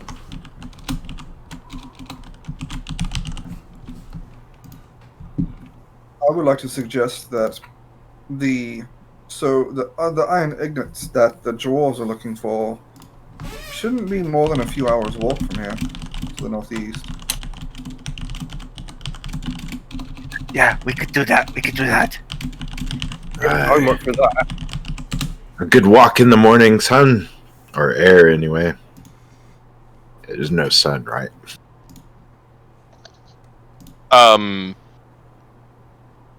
Yeah. Hold on 1 second. No, there is no sun. Yes. Let us go investigate this thing that we must do. I hope we find Yeti. Yeah. All right, and you're looking for the. You're gonna go looking for nature spirits? Yeah, I mean, if we're heading back out and we're going around, I'll just hold it out as we're walking. Okay. Were you going for nature spirits or for the dwarves or back to East Haven? What? Sorry, brain Can we died. go for the dwarves and do the nature spirits at the time? You can try. And I think we go through East Haven. The quickest way is in the southwest gate through East Haven and then back out the north gate, I think, isn't it? Is it possible they that we pointed get so far just that we don't make it to that this appointment in the morning? Oh, I mean, that's East Haven right there. Possible, but as your dungeon master, I'm going to tell you that is kind of standing. She says come back in the morning, however it's standing. I'm not gonna be like, oh, you didn't make it happen, so what he just did now. Gotcha. Not a problem. Yeah. So the idea would be to stay close so we can be here in the morning. I would say we look for the iron. For the iron. Yeah, the dwarves. It's probably a few miles. It's not a full 8-hour walk like it was from East Haven to Brinchender, right? Shouldn't be.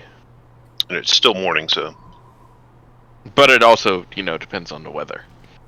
True. Let's give it a try. Let's do it. Right. And we'll go ahead and take a quick break here as well. For 10, as we 15. have moved you all back. I'll just move you up to the north look again for right now. And we'll go ahead and take a quick 10-minute break as go get something to drink, go do the things. Beer.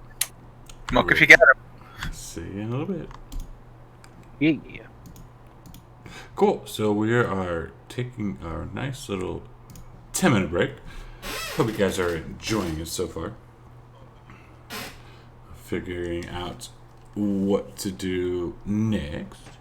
So if you want to stay on top of everything though that has to do with the stream, feel free to hang out on to the Discord or follow me on some Twitter. And also, for people who like to watch videos and shit later, I put them on YouTube the next day or something like that. So here's the YouTube link, and feel free to subscribe to the YouTube channel, which is totally free. I'm trying to get 100 subs so I can get rid of those little numbers and have a customized URL. And with that, I think that's where we're at right now. So I'm going to go and take my break, and we'll be back here in a bit. The finest beans and use 4 generations of roasting experience to give you a rich, delicious flavor. Look for us at your grocery store and online at communitycoffee.com.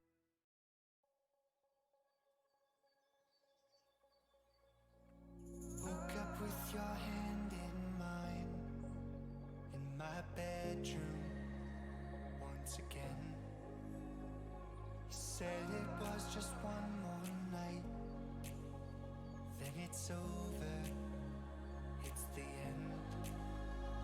Betraying ourselves to sleep, hoping it might bring some sense. Feels like we're still on the fence. Thought that we were over after everything we said. We keep coming back for more. Why are you still here when we said goodbye? Why are you still here when I turned off the lights? Your bags are packed, but you just can't leave. Do you think we're meant to be? Are we meant to be?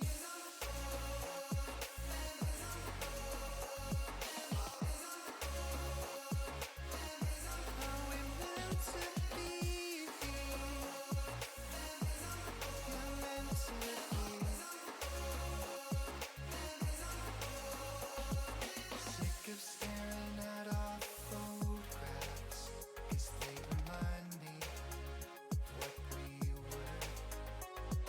But I can't seem to shake the feeling that we're growing when it hurts. Betraying ourselves to sleep, hoping it might bring some sense. Feels like we're still on the fence. Thought that we were over after everything we said. We keep coming back for more. Why are you still here when we said goodbye?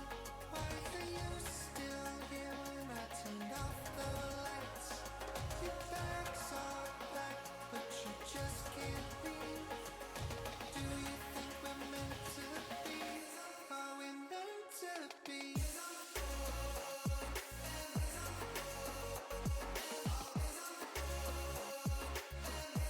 Are we meant to be?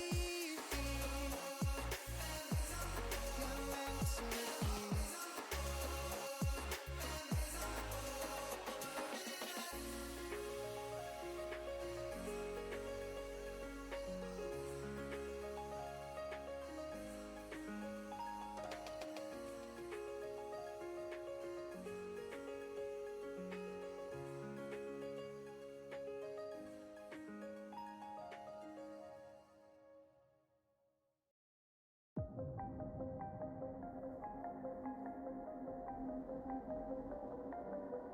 There's an old empty house that sits on top of a hill. The windows are shackled, the air is thin. Once you're inside, the walls close in. We grew up alone, we grew up too fast. In that house, it's sink or swim when you fight to survive. You quickly learn that everybody wants something. I changed my name. I run and I run and I hide in a secret place. They'd never find it. Not for the weak-minded. Show me all your scars, I'll be delighted. Don't you know that I turn my back on grace and rule dark in paradise?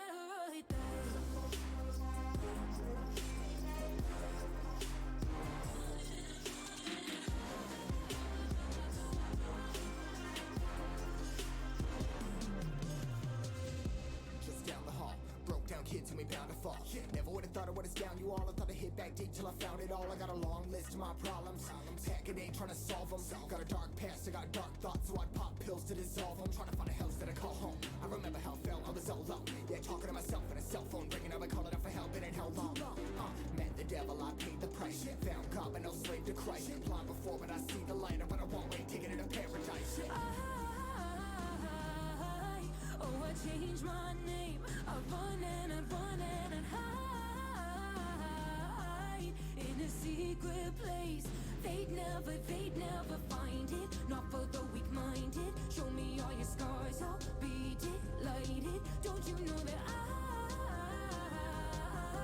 turn my back on grace and rule dark in paradise?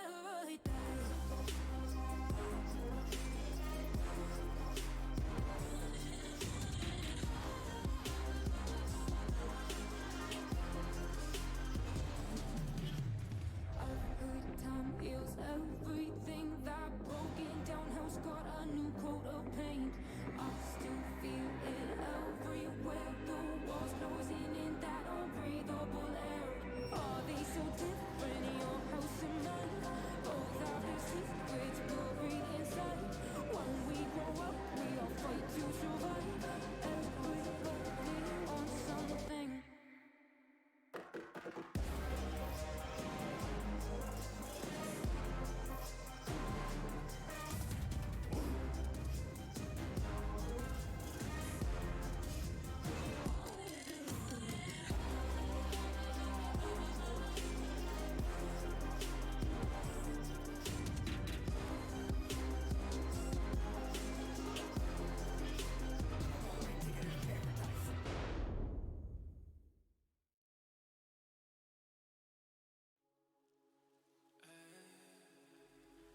It ain't that simple.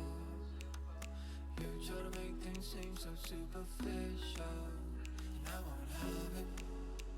Why are you lying? Acting like you're innocent. I see you trying to work your magic, and I know that I fell for it in the past, but now I'm stronger than I was before.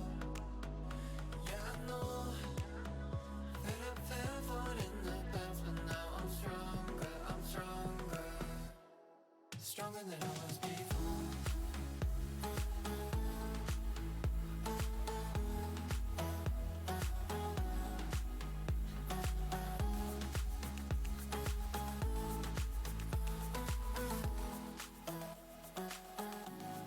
Stronger than I was before. So what's the problem? I got mine, you got yours, everybody's got them. I'm just saying, for your information, you ain't gonna get an explanation. You won't. And I know that I fell for it in the past, but now I'm stronger than I was before. Yeah, I know that I fell for it in the past, but now I'm stronger. I'm stronger, stronger than I was before.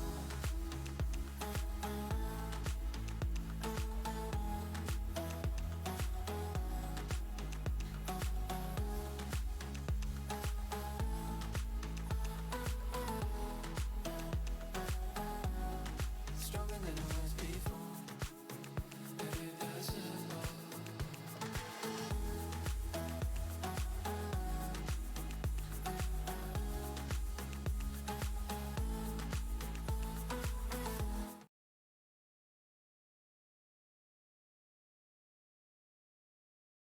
Yes. The answer is yes. And we are back. Seville83, We'll thank you subtract for it the from follow and welcome to the lovely channel. 100 You gold are pieces, right? 954th follower, I think. So thank you. Oh, you never did tell me how much the cold weather clothing was. Oh, you're right. Give me 1 second.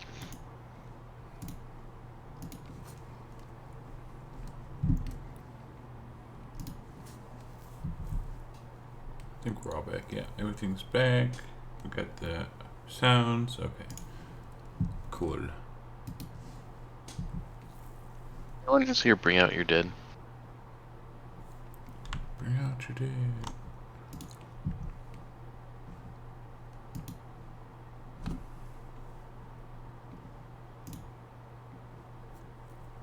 All right, there's that. So the whole knife part, she really wasn't going to cut me. No, she was just fucking with you. Yeah, because she knew something. Okay, gotcha. Watch us find out she's a faith healer and she just like palms stuff in her hand when she goes to cut it out of you.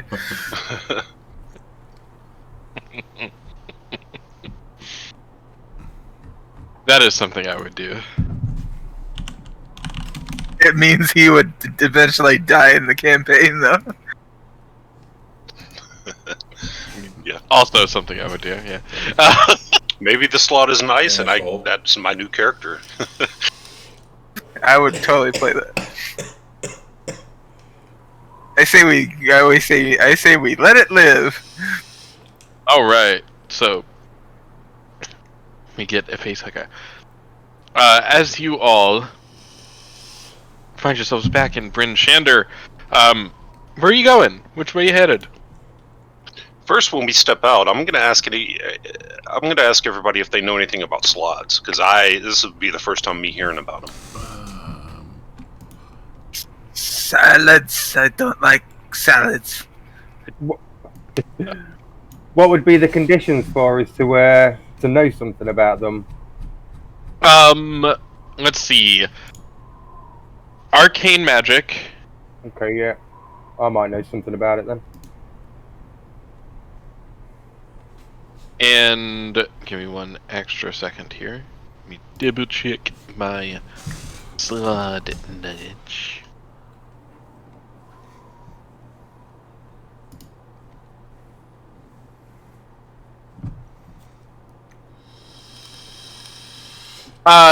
And religion. Do you want an Arcana roll to see what I got it? How about Yeah, so proficiency in Arcana, proficiency in religion. We'll let you. Okay. Oops. I'm gonna use an inspiration to re-roll that. Okay. Go for it. Bah. Brah. Is 13 high enough?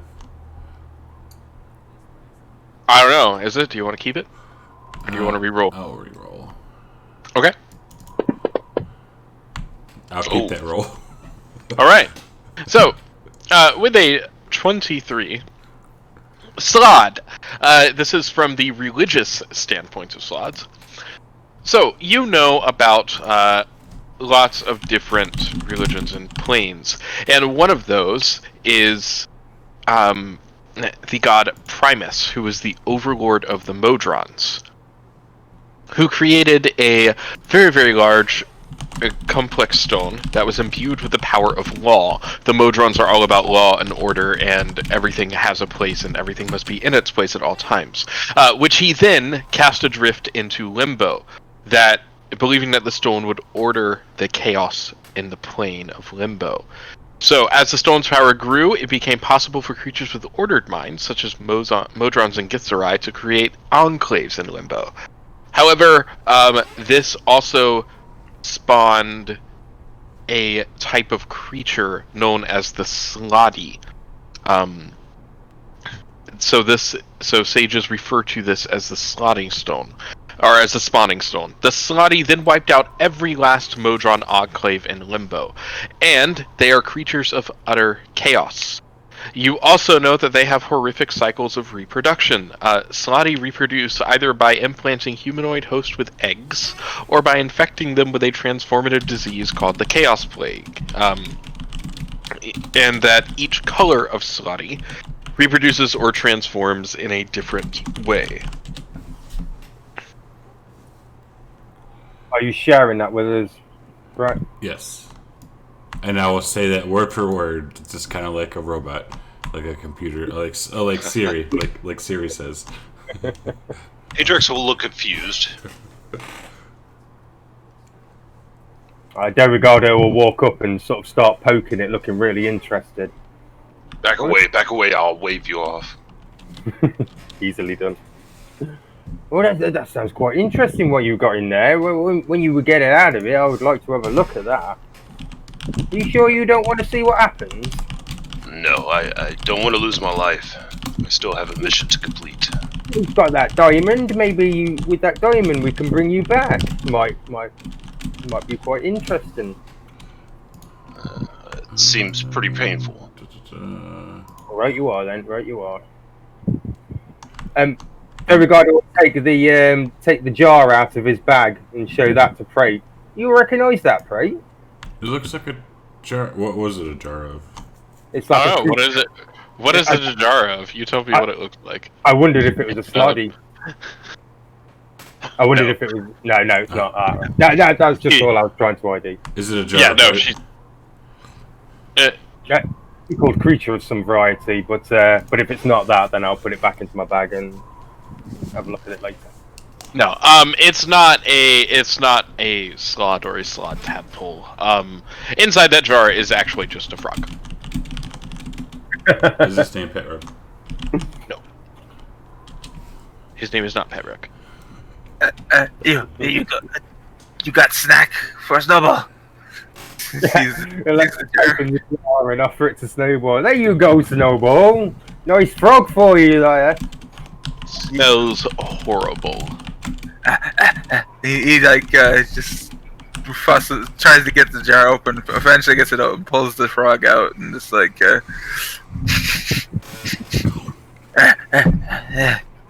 and then he's just gonna eat it anyway because he eats just about anything. Do I know where he got that from? Did you Baby Yoda it? You can guess. You can make a very well-educated guess as to where that doesn't have any relationships. I Baby Yoda it. Yeah. Beauregard looked delighted with the fact that Snowball's eating that frog out of the jar that he's found. Can I have a Constitution saving throw from you, please?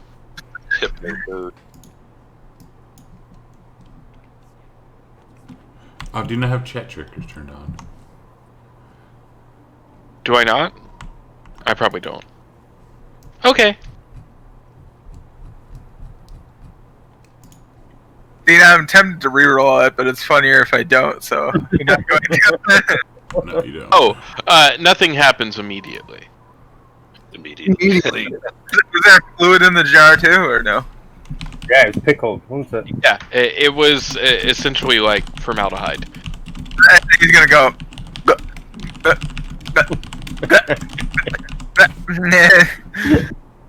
And then just toss the jar behind him so it's shatter on the ground somewhere. You open your mouth and you hear a rivet. It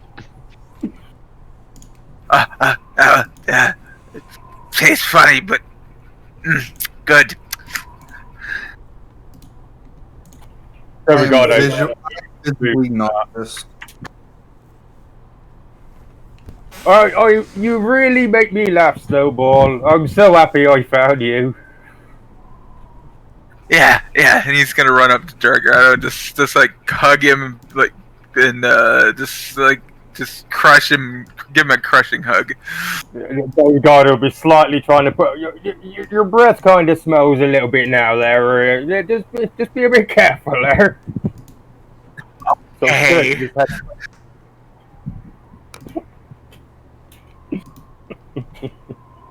Sometimes I wonder why Hazel puts up with us. You know what? Me too.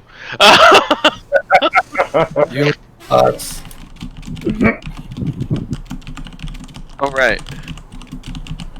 So, heading out of Bryn Shander and onto the tundra and the snow. This land is pretty flat. Are you bringing the Axebeak and Frederick with you, I'm guessing? Of course. Oh, yeah. I'm jumping back on there after that little interlude with Snowball. I'll jump back on, but I'll be walking next to Snowball as we go along, sort of chatting with him. Okay. And as you're making your way outside the city, let me swap you to this me up. Boom. Whoop.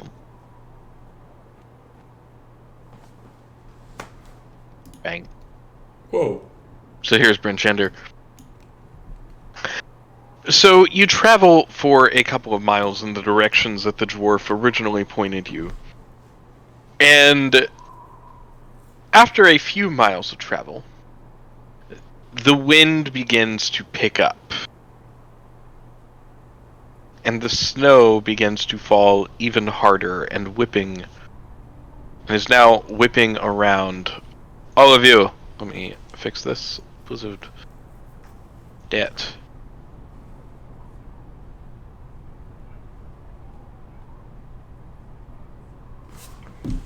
As it is now a blizzard.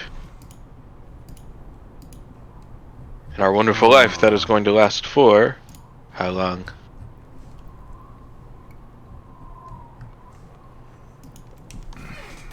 That's awfully trippy. This weather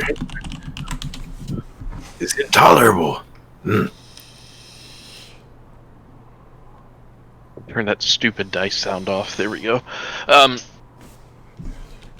course, if we don't already, I'll put snowshoes on. Yes, you can put them on. Like, I would assume that you had already put them on, so I'm not gonna be too semantical about that. What? He's not going to be semantic about it? Now, what are you doing? As the blizzard has descended upon you, are you going to press on, or are you going to stop? Oh, it's just a bit of snow. Come on, we'll be all right. Is anybody having trouble getting through the snow with the blizzard? How can I help them if possible? With it being a blizzard, what's the visibility? Like how far in front of you? Ooh, way down. So, give me 1 second. Visibility is reduced to 30 feet. Okay. I recommend that we all tie a rope to each other. That way we don't all get lost if someone falls behind. This is a wise idea. Good thinking. I'll pull out the bag of holding and start handing out backpacks so people can gather their rope. Okay. Each party member can tie their own length of rope off to another, and then so on. I should still be able to see my normal distance through the snow. It doesn't affect me. Yes. So as far as marching order goes, would we put Dorogardo in front since he's? Yeah, it sounds like a good idea to me. Yeah, I'll be keeping my eye out for signs of these yetis as well. I'm pretty good at tracking the monstrosity, so I should be able to see them, and he certainly won't be able to surprise me. And that's fair. And I'll tie a piece of rope off to Dorogardo in front of me. So Dorogardo, me, and then whoever else. All right. I'll still be on Ian, but I suppose the rope will be attached to Ian and then leading the rest of the party. I'll take up the back, Ajax, and help anybody that may have trouble moving along. All right. So who's navigating for you? That'll be me in the tundra, in the Arctic. Okie dokie. Can you, in the tower, put me a survival check, please? I also have the Wanderer feature, so it's very difficult for me to become lost and whatnot. Okay. It's my favoured terrain, so I'm not sure that has a benefit on this, doesn't it? Does it give me advantage, or does it just mean I can't get lost? Your group cannot become lost except by magical means. Can I use my ability to give him advantage as I'm helping him as we're navigating this way? Okay, so here's the thing about becoming lost. I'm going to put this here now. If you don't know the exact location of where you're going, then you can become lost because you have no idea. You'll know the direction of where you're going, and you'll know the direction to a town. But if you don't know the exact location, you can still become lost. Right. Okay, I see. And the exact location of Calvin's Cairn? Did they mark Yeah, it? Go ahead, sorry. You can know the exact location of Kelvin's cairn. Directly between Brinchander and Kelvin's cairn. Something, right? So if I said I'm trying to navigate us to Kelvin's cairn in a straight line, then I could do that without a roll. Yes. Okay, but if we were just say looking for the ingots, then obviously that would take a survival check. Exactly. You're looking for the missing sled. Did they mark that on the map though? They did not mark it on the map. They pointed in a direction of where it was. Okay, so is it just a straight If roll, we or need- is it a roll with advantage? I mean, if we're rolling proficiency and survival as well. Yeah, this feature I have says I have an excellent memory for maps and geography. You can always recall the general layout of terrain, settlements, and other features around you. Sure, but to recall it, you have to have been there first. Right, And we don't know the right. exact location of the sled. Right. So I'm completely happy to roll for it. I get what you're saying. I just is it an advantage or is it? Yeah, it'll be advantage for you because of your favorite terrain. Yeah, I'm not gonna like take away your class features or anything. You just have to have been there before. It's the main thing. Yeah, 100%. All right, good. So over the next hour or so, you continue onward. Are you traveling at how fast are you traveling? At normal pace. Normal pace. You can. Yeah. Perfect. So, traveling at a normal pace. Let's get you outside of Brinchander and inside here. Can I get one more survival check from you, please, with advantage?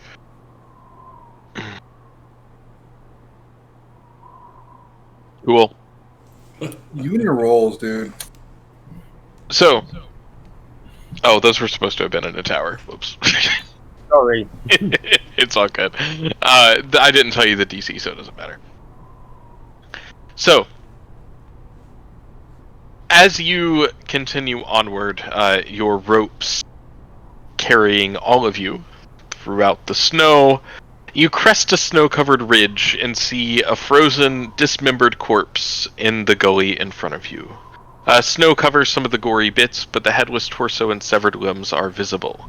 You see tracks in the snow all around the corpse and the telltale grooves in the snow left behind by a sled that has been hauled away. Well, it looks like we found something here. Go on up, everybody. And they'll sort of give the rope a tug to give them a signal to move up to the front to where he is. What you find? What you find? Yeah, have a look there. Look, headless one. Looks like it's that sledge. Right, it does. I'll pull in with the rest of the group and I'll pull out my great sword and kind of just keep watch. I'll do the same with mine, and I'll look out for any kind of anything that stands out in the terrain around us. Okay. Look for any particular footprints or anything like that in the way that the sled moved. I'll be looking particularly for Yeti or other monstrosities, but Yeti footprints or tracks. Okay. Can I get a survival check from those of you who are looking at the tracks? Open or tower? Open is fine. Advantage again is my favorite enemy. This is... What are your favorite enemies again? Just Yetis? Monstrosities. Monstrosities, alright. It will not be an advantage. Alright.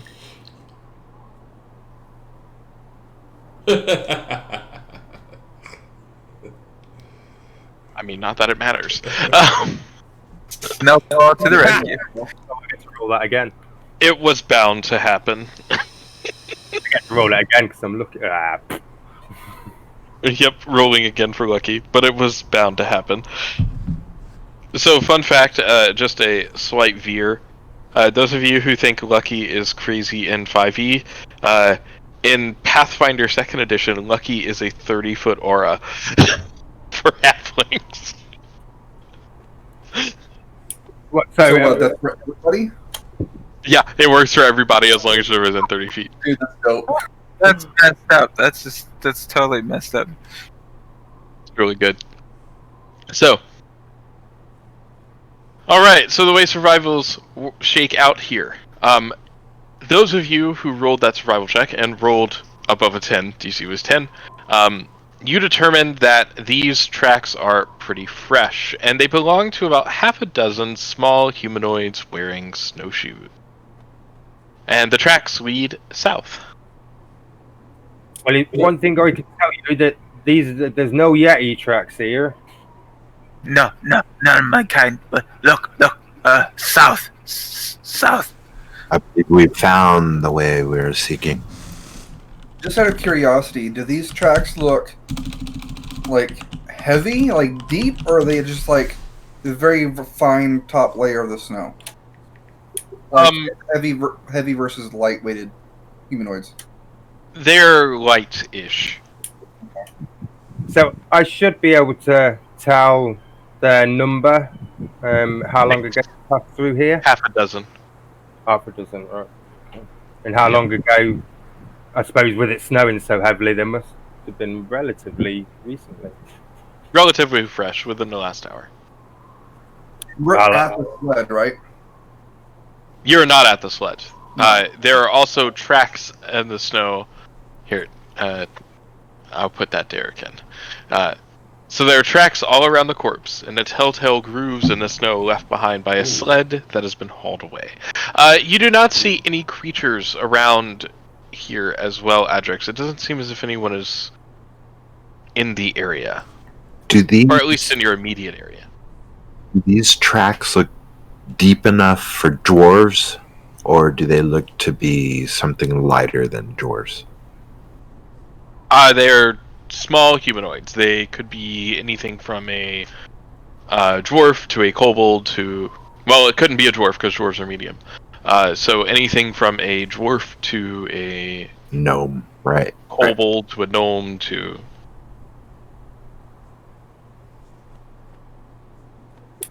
I think we should follow them. The snowshoe tracks follow the tracks of the sled?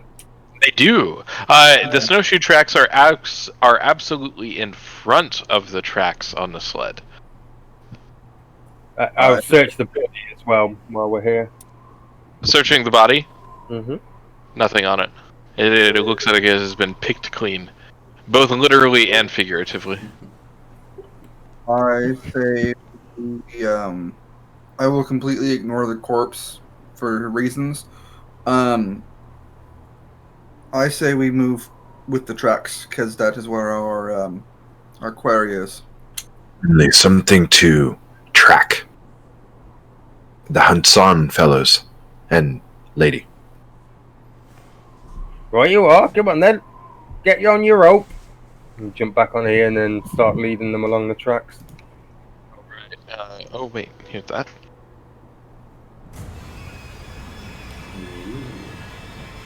Music.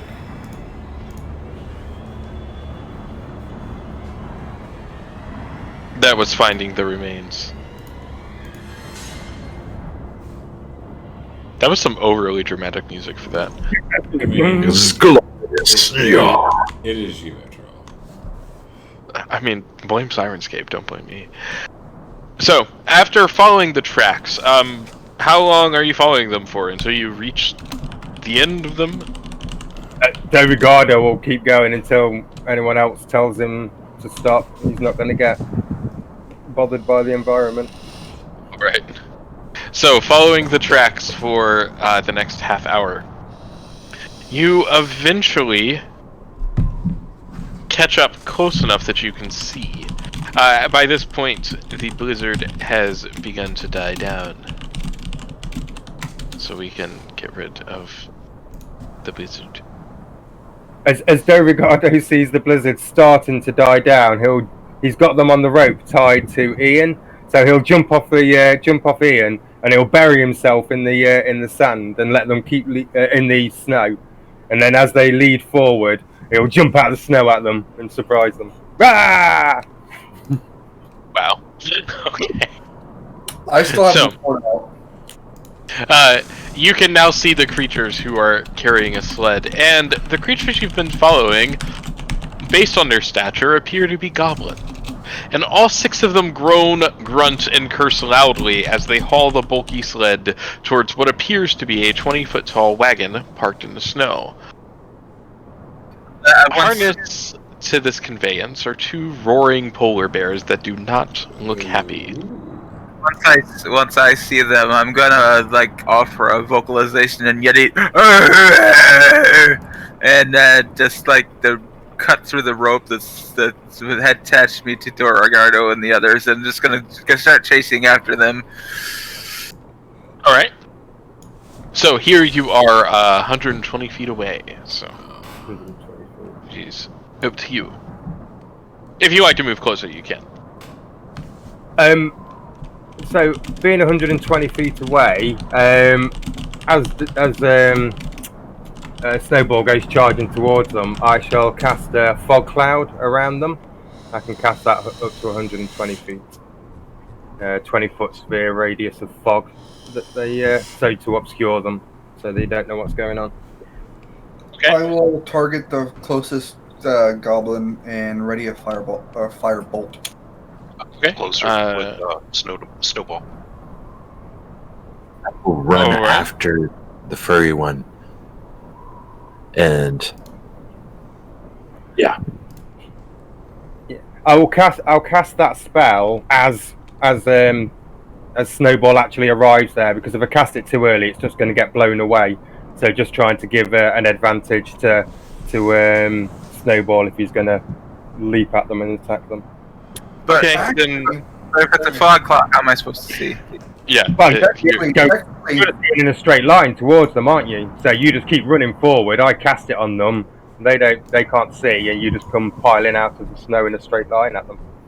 Technically, the only person that can see this is Dorogardo, because he has vision in the blizzard, and we all have vision of 30 feet, right?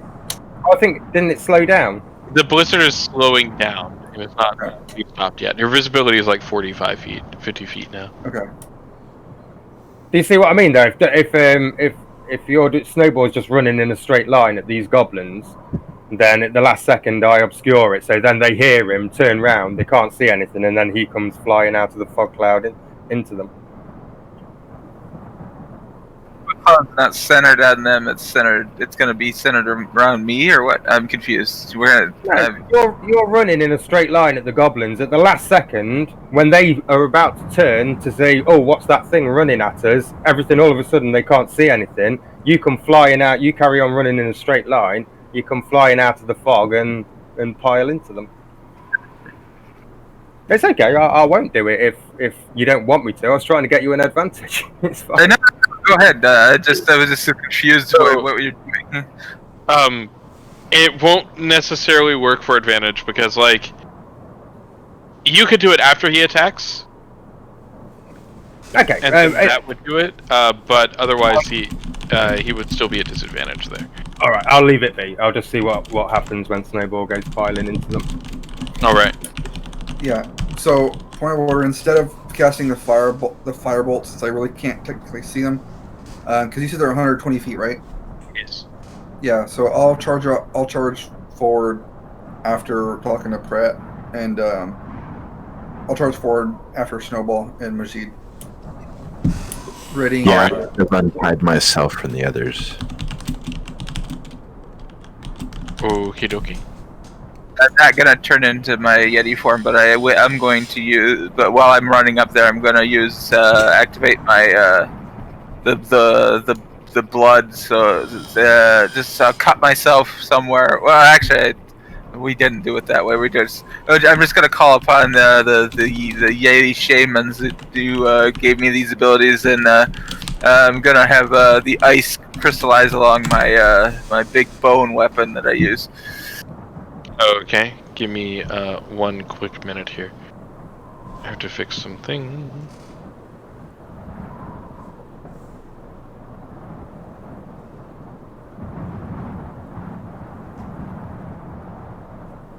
Right, so I'll follow behind them on Ian at a pace. It's a bit back from them, just trying to get kind of in range when they're landing on them. All right. And then let me put these guys, one there, And you go there. Are we on a battle map yet? No, not yet. Okay. But you will be in just a second. As I go bang. Sorry, guys, I couldn't help it. I needed some action.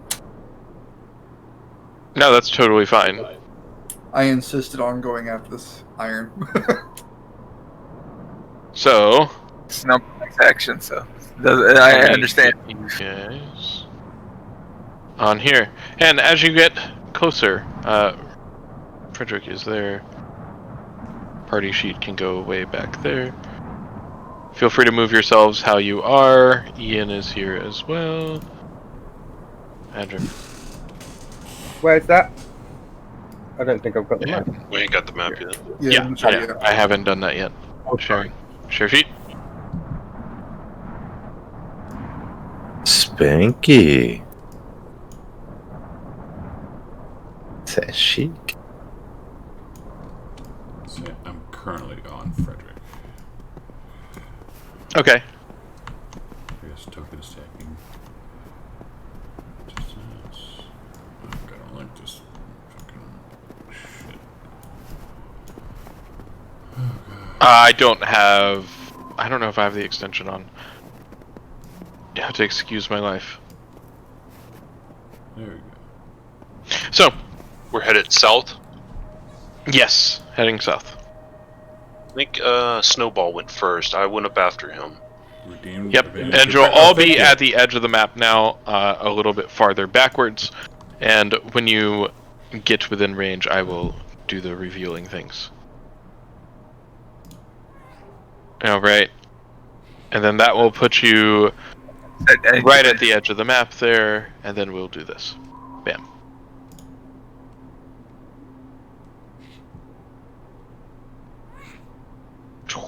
And ahead of you.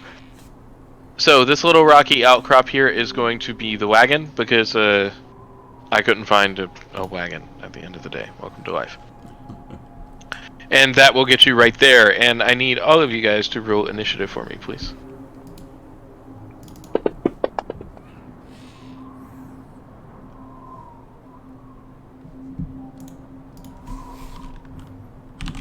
I use a inspiration to reroll that. Sure. I would also like to use an inspiration to reroll mine. Sure. Need a giant bag of The poor Snowball. Snowball's sad now. Snowball. Slightly better. Oh god. Give me 1 second. Apparently that frog is like really kicking somewhere. It sure is. So Friedrich. Do you have NPC? Do you have NPC's group initiative? Yep, Out of it's fine. curiosity. Though. It's fine though. He'll live. So Friedrich, 7. Did all of those goblins really And- literally roll a 21? They're on NPC group initiative, so that Ah. that way they just all go at once. Just speeds Gross. life up a little bit. Gross. I mean, technically that's how I'd run it at a table, right? Gross. I don't do individual initiatives at tables. It's stupid. It takes too long. So, all right, Durigardo, you are up. So this rock here is the wagon. This one right there. Yes. Okay. You said we can see some goblins around there, can we? Yes. If you move a little bit here, I'll move you over here. There we go. There, you can see some. So back to where you were. So.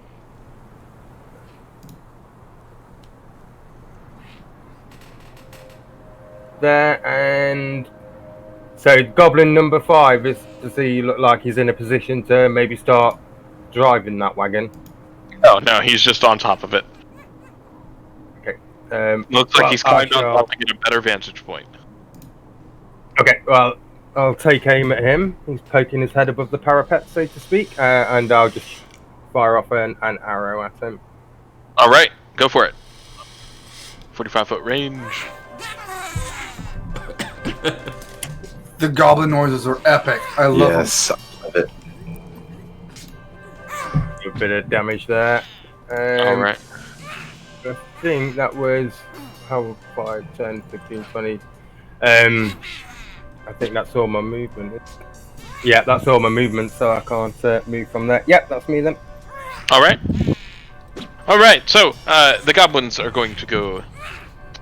Us, are you door gutter? Sorry? You're a ranger, right? Yeah. You have extra attack yet? Oh, is I? Oh yeah, of course I'm at 5, aren't I? Have a look. Right. Oh yeah, sorry. Yeah, I'll knock another arrow at the same guy then. Sorry, I forgot we were level 5 then.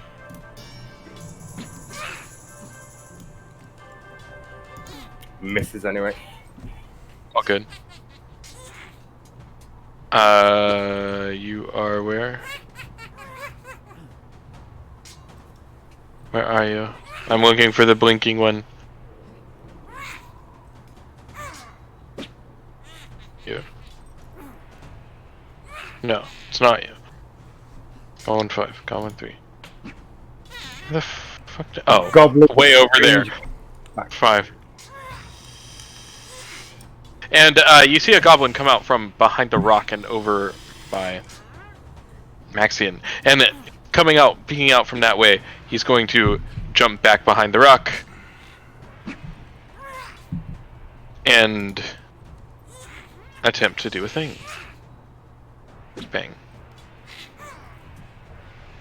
And then he will do this. Okie dokie. Goblin 3.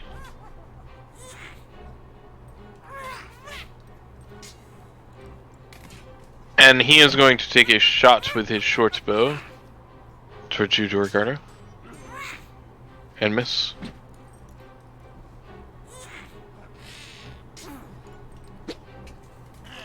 Hey, can I just get a quick mechanical thing that Sure, I just yeah. noticed? What's up? So I get a fighting style, and I took defense, and I believe the way we were handling that, because there's no coding for it, is by adding a 1 in the miscellaneous thing for my AC. So I'm just notating that I should be 1 extra AC because of that. Because I don't see that represented anywhere. That's what that was for. There is fighting style. You took defensive. Yes. Yeah. Okay. Fighting style defense. I wasn't trying to cheat you. I promise, man. No. There was like a 1 there, and I had no idea what it was from, so I just didn't put it because I just like assumed it was a mistake. It makes sense to me. Give me 1 second. Let me.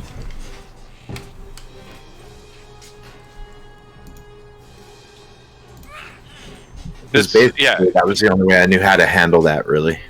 Add action, add effect.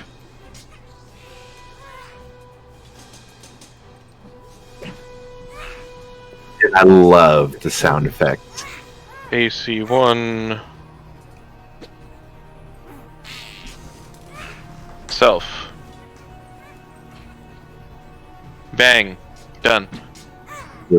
Thank you. Uh-huh. Alright, so this guy is going to take another short bow shot at Dorgardo because you are right there. He rolls a 2 and misses. Goblin 5 is going to come here, Goblin 5. I need you. 5. He's going to hop down using some of his movement. I move 20 feet there and take a shot at. Sorry, that one was at Pratt. Yeah. Of course it is. Which hits. And deal 7 damage to Pratt. Ha! Green one! As this Hate group initiative. goblin 6.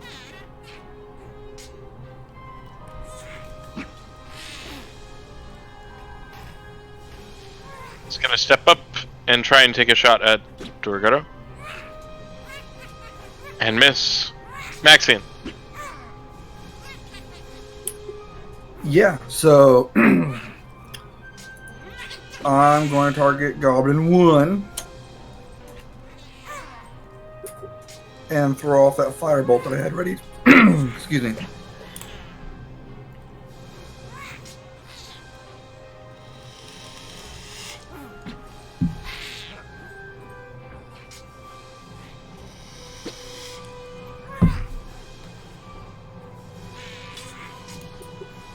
And for my extra attack, it has to be a weapon attack, or can it be any attack? That should be roll another d10 of damage, please. Oh, because level 5? Yes.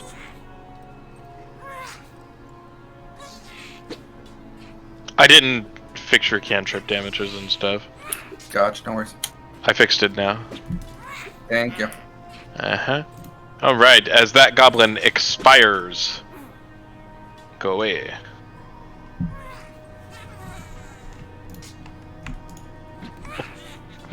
The goblin sounds are quite fantastic. Just but my question stands: is it for extra attack? Does it have to be 2 weapon attacks, or can it be a spell attack and a weapon attack? It has to be a weapon attack. You have to take the attack action.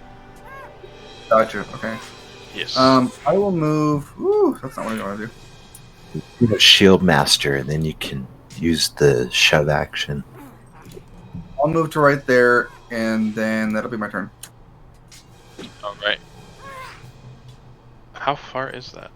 Why doesn't it give me an actual distance? Okay, whatever. That's fine. It said it was 22.4. Okay, yeah. That's fine. It didn't show me the distance. Alright, so those of you that are close enough, which is technically all of you, can see these other goblins here that have strange, like, glowing green backpacks on them. And this guy is going to move 5, 10, 15, 20, 25, 30 feet forward.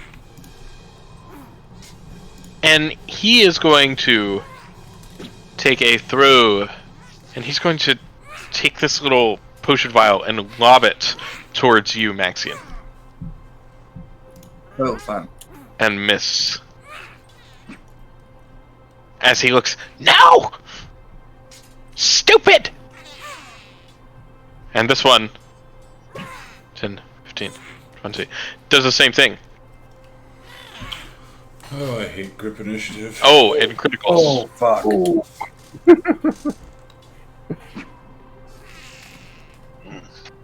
Dealing 16 fire damage to you as this thing explodes.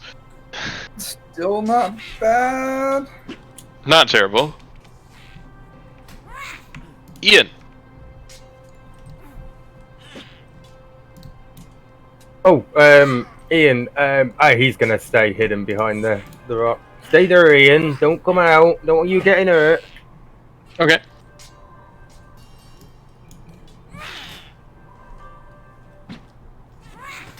Alright, so, the hawk is going to fly even higher up into the air. Pratt, what are you doing?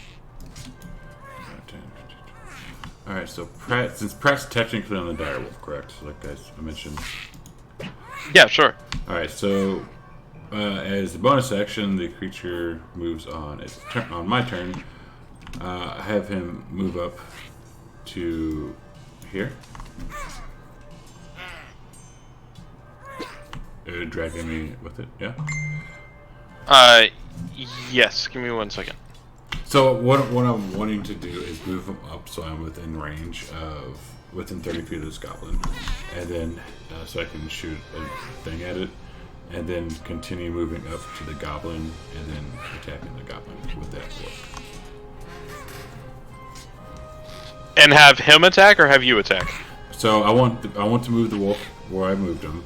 Attack, shoot off. I'm gonna use guiding bolt on the goblin with the backpack, and then finish his movement to the goblin 5 and attack goblin 5. Like the wolf will attack the goblin 5. Okay, so the way that mounted combat works, you are on the mount. You can either control the mount or allow it to act independently. If you are going to tell the mount to move, its initiative will change to match yours, since you have it mounted. And then you use the mount's movement for your movement on the turn. Right. And it will have 3 action options.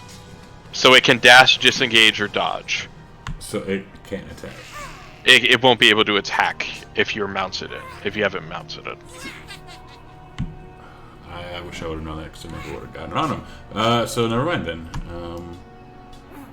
I thought you knew that, so... No, I didn't. Okay. I mean, that's just rules as written mounted combat rules. So that takes me with it, so I'm right there. Alright. I will shoot a guiding bolt at the thing with advantage from SMH and Y in chat.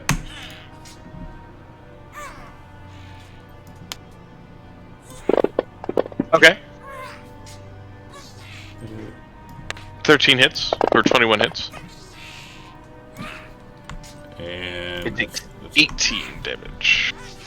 Alright, Majid, what are you up to? Alright, so since I took a moment to pull out all this stuff and, whatever, right? The duckbill creature thing there, this Ian thing, it has some kind of saddle on it, right? Yeah, you can mount it. So, I think what I'll do, this might be an action. I'd like to just take off my cold weather coat and the bag of holding and hang it over like the horn on the saddle. Would that be an action or an action? Is what I'm asking. I'm sorry. It would be an action. So I will do that, right? Because I need to unencumber myself a bit.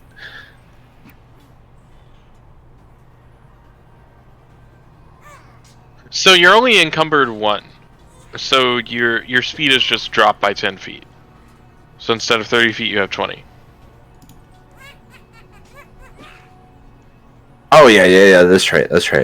Okay, so I won't do that. What I will do is run over there and smash something. Okay, run over where? Okay, I'm going. Okay, so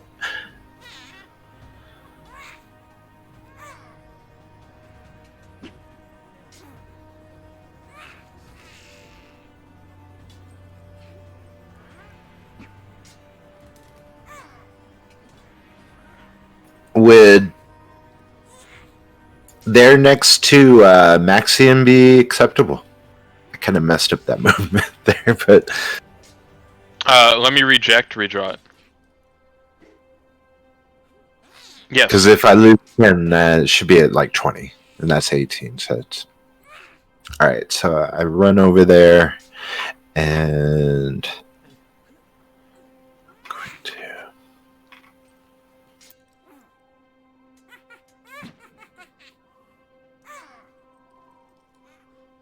I'm going to cast Bless on myself and Maxine.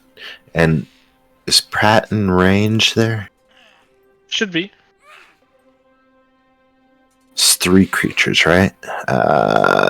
3. Yeah, 3 creatures.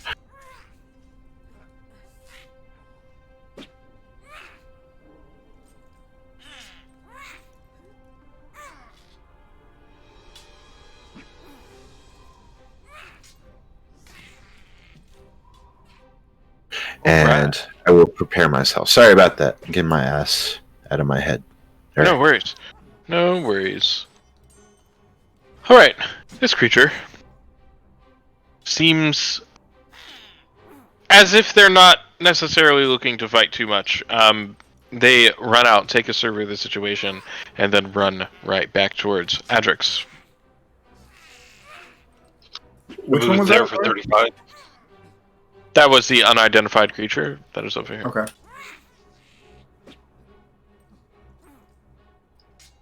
So I run over, I move there. Of course, the hawk is in there, so I'm not going to hit that. But I am going to unleash my dragon's breath on these three. Okay. On these three? The goblin with the strange glowing backpack 1, goblin 5, and goblin 6. Okay. Is that a... What is that? A 50, 60 foot line? 30. 30 foot line. 10, 15, 20, 30. Alright, so you get those two creatures there. Okay. And as you... Oh, I didn't see this one, yeah, so go ahead and attack me with that guy. With which guy? I'm sorry. Goblin number 3, I would have ran out of his threat range. Sure. As it will swipe you with a scimitar. Hitting with a 14. And we're going to use the rest of my 5-foot movement to move up into the back of him. And that'll be it. Okay. So, as this one expires, as it dies, you see the backpack glow very, very big, very, very bright before it explodes, covering this entire radius, covering this entire place. God dang it. It's kind of annoying. Covering this entire place. If I can draw the right one, there it is. Jesus Christ. Here, with fire as it explodes. Luckily, no one is there. I don't even see Edric's on my map. Where the hell is he? He's behind a wall. Line of sight. Line of sight. But I did charge down south, so.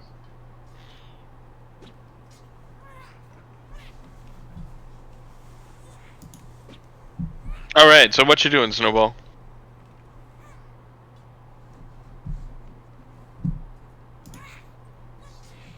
I was having with my button. I was saying, is can you see the fire on the ground or no? Because you removed the token. No, you can't see the fire underground. It's just an instantaneous explosion.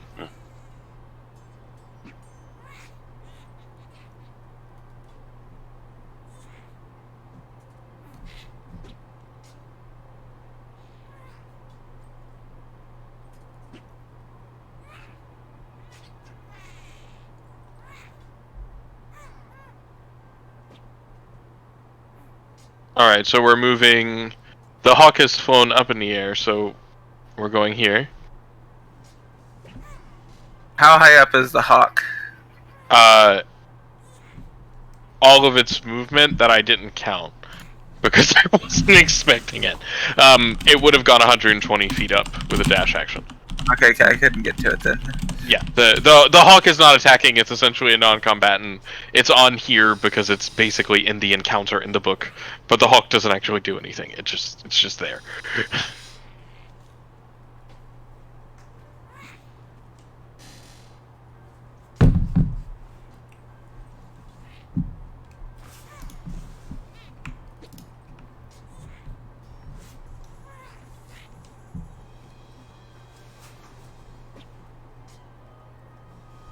Read the distance counter. What's it save between me and Goblin 4? 11.2.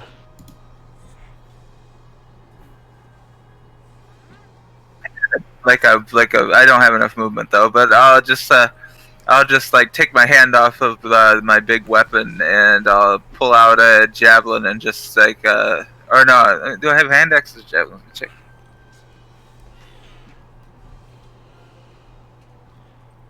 You have hand axes? You can still throw a hand axe. It's fine.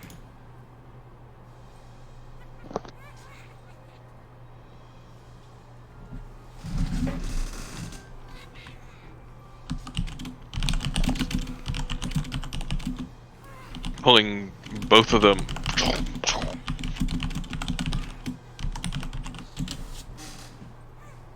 It shouldn't have done the cold on distance throwing. It shouldn't have done the cold on the throwing, so take that off the cold damage.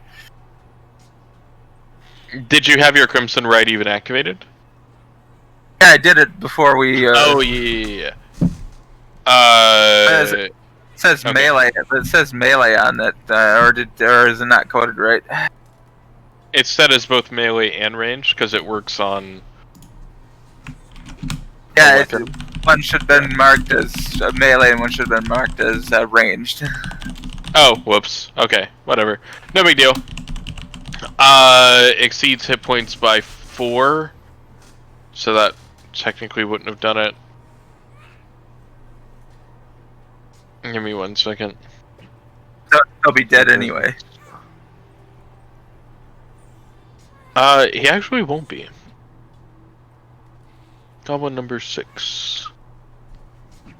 Goblin number 4. I'm reapplying 16. He is going to miss 6. So he'll take 10.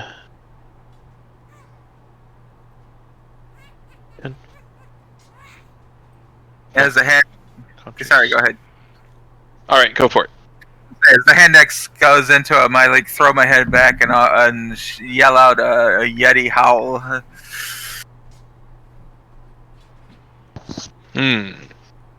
And this creature in the back lumbers forward slightly.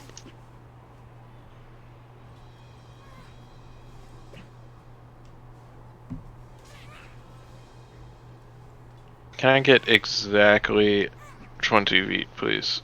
Yeah, good enough.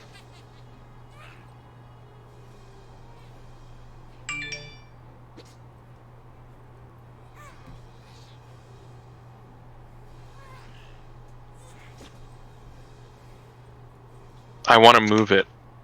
Let me move it. Don't let me do this. Fantasy Ground says no. Fantasy Grounds did say no. So this is going to go right there. This is not going to hit you, Pratt.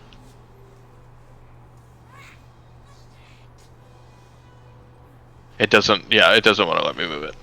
Okay, anyway. Yeah, he can actually get, actually no, he can get all of you, can't he? If he can do that, then he will do it. And he will target all of you guys. And throw a mote of fire right behind you. Before you say it, I'm going to put this here. As this hobgoblin in the back cast a fireball directly in the center of all of you. So, here's a wonderful dexterity saving throw. We've got some successes and some failures for...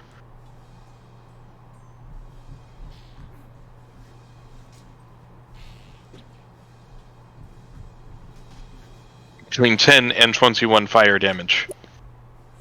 Can I re-roll that save? With inspiration? Yes. Does anyone else want to re-roll the save with inspiration? Yes. Okay. You said it's a hobgoblin? It looks like a bugbear from the token, but I can't tell. Well, we said a constant. It's a dex save. Dex save. Yes. God damn it! It still a fail. Fucker. Still a fail. Alrighty. So that damage will currently stand. As that fireball explodes, that will be the end of his turn. Party sheet doesn't do anything. Durigardo, you're up. Okay. That I've just got to have a think because that changed my action. I wasn't sure what that unidentified creature was, whether it was friend or foe, but that pretty much seems to answer the question after the big fireball.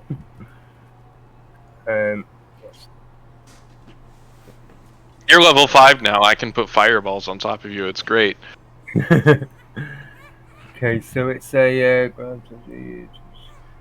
20 feet. Let me just try and draw a circle.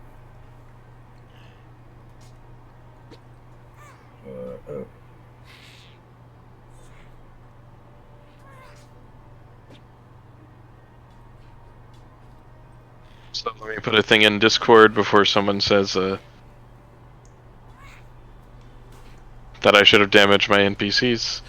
Come hither. Sure, so you can sculpt the spells. Yes. No. Oh, yeah. Windows Shift S, please. Thank you.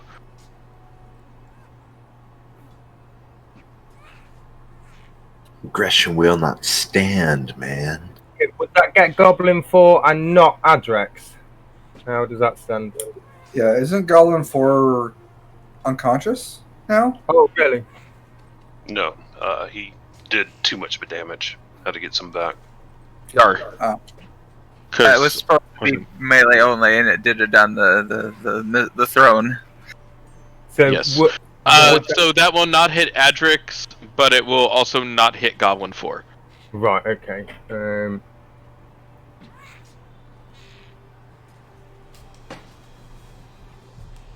Wait, yes, it would hit Goblin 4 if you did that. Sorry, go for it.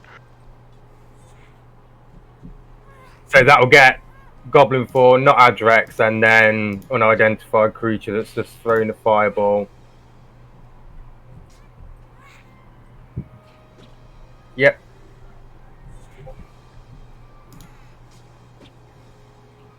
Sorry, DM.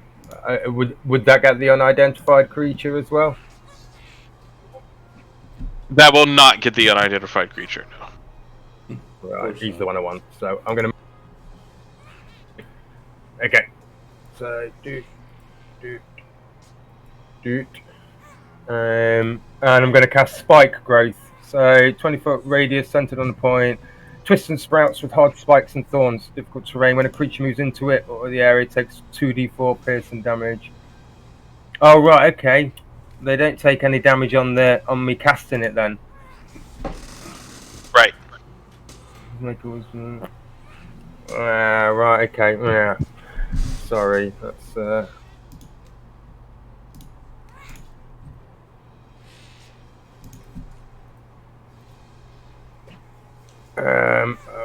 Okay. All right. Yeah, I'll do. I will.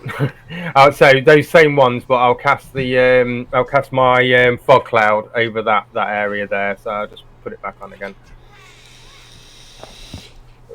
20. It's quite difficult to get the exact 20, isn't it? With all the. There we go. And I will cast my fog cloud there. Okay.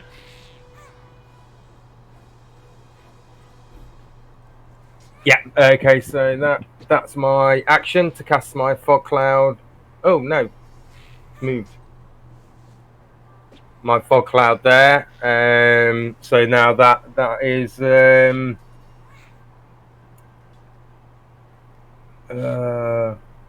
Well, what's the wind? Can I check the wind? What's the wind like? The wind is windy. Kind of gusting every now and again, but it's not like super crazy. Okay. We'll give it a go. Okay, so I'll cast my fog cloud there, and then I will make a beeline over here. 5, okay. 15. How can I go past Ian to there, or is that double movement getting past him? I'm sorry. Can you get past Ian? Can you show me like where you're trying to go? Oh, okay. To there.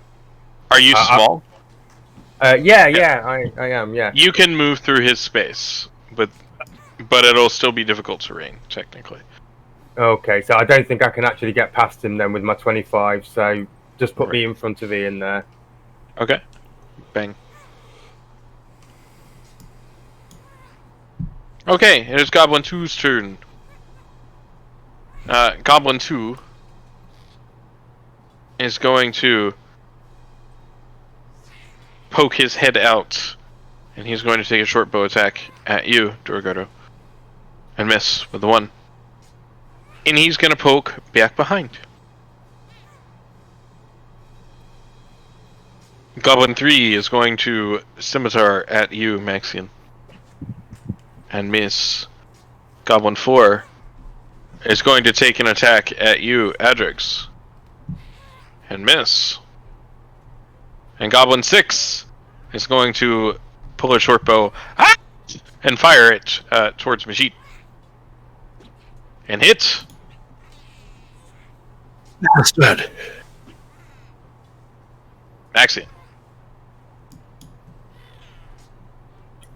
Yeah, I'm gonna move up to right there. And I'm gonna attack Goblin 4 with my sword. Okay.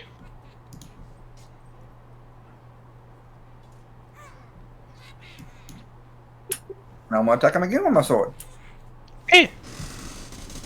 Are you two-handing your sword right now? I am. Alright. Make sure it's on the 1d10 damage.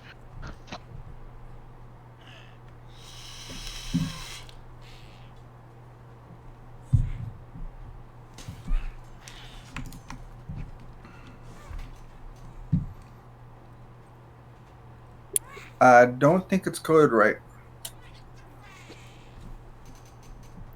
It only has me at 1d8, and there's not an option to do two-handed.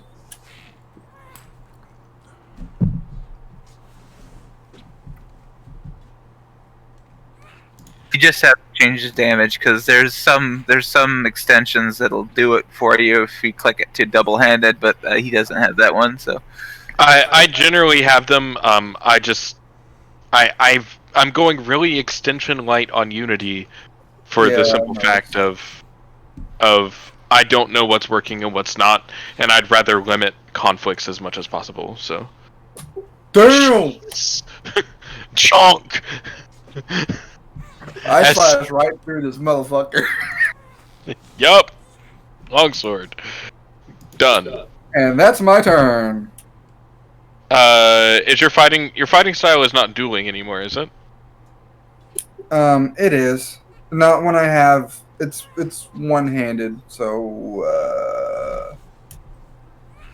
Okay, well if you're attacking with it with two hands, you're using a +2. versatile, you won't get the +2 to damage there. Right, so it gets 2 hit points back? It doesn't matter. But okay. Fair. Yeah. Damage exceeds hit points by 13. I think he's fine. I think he's going. This one is now going to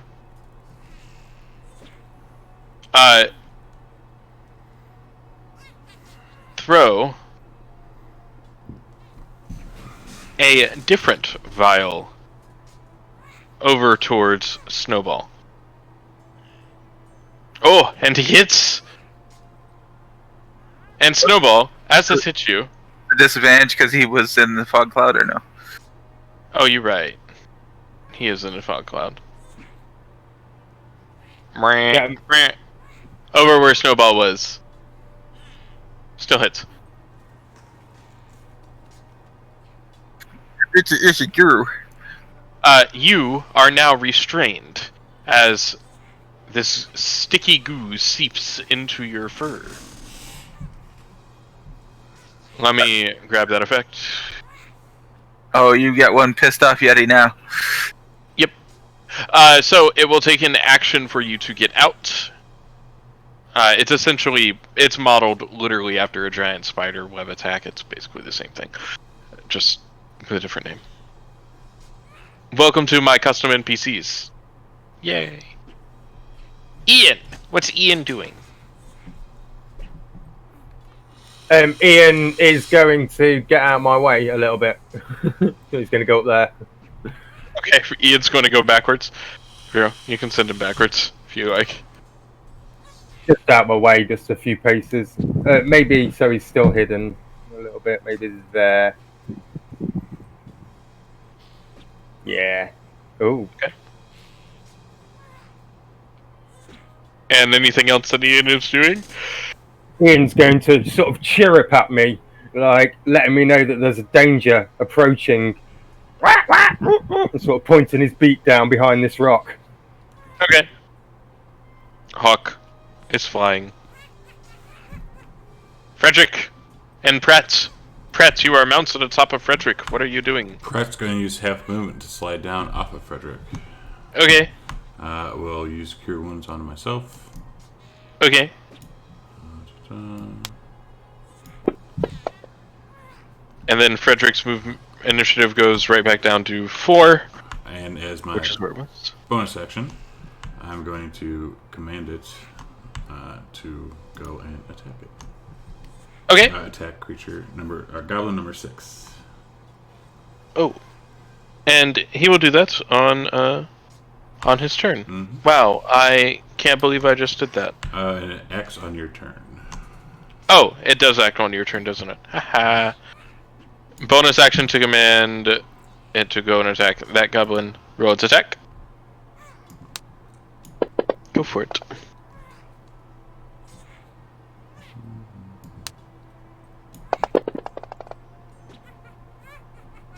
Eating it. As that goblin is now eaten. Alright. As this creature's turn now.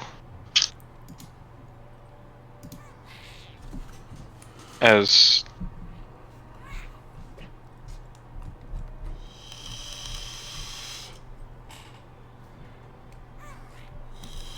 he knows what this is. Did you just skip Majid and Adrix and Snowball? Yes. Oh, apparently I did. I don't know how that happened. You changed the Direwolf's initiative. Perfect. Pratt comes before me. Yeah, it's fixed. Hawk. Is it? So it's my turn. Yes. So, Fuck. So, unfortunately, I'm forced at this point to grab my amulet at my neck and I'm gonna lay hands on myself. I mean, not to be indecent or anything, but I'm hurting over here. Fair enough. Sorry, I was going to heal you, but I had a bonus action. No. You're okay. I can. So I'm gonna use the entire block, unfortunately, because okay, go for it. Fireball hit me hard. I'm gonna look at him. Get a room.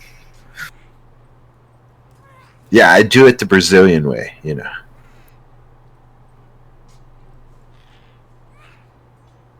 What is that, Steve? Just outside my window, Ravos was just asking me if it's day or night. I was just saying it's the morning. Alright, and so after I heal myself, yeah, I feel much better. I stand up and I'm like, I feel better! And I still have some movement, don't I? Yes. Actually, I'm going to use a level 2 spell as a bonus action and Misty Step over towards that twat with the through that fireball. Okay, you can't currently see that space. There's a fog cloud there. Unfortunate. Okay then. We will move here next and cleave this goblin. He vexes Maximilian. No, I can't do that. Can't do that at all. Can I cancel that? Done. Yeah, I'm sorry. I forgot I already used my action. Anything else for you? Yeah, I'm going to go charging into that fog cloud. That's where the action, I think. All right. And As you blind yourself.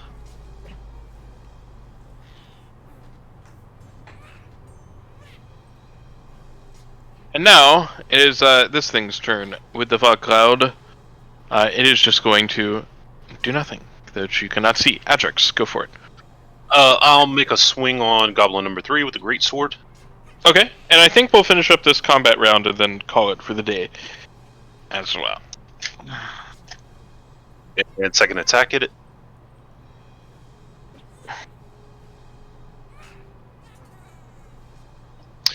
With that dead, I know this fog cloud. Can I use this rock to kind of find my way to the other side, outside of the fog cloud? Yeah, of course. You can, like, hold your hand along the rock and walk along it. Yeah. So I'll move there for 15. I have still 25 left.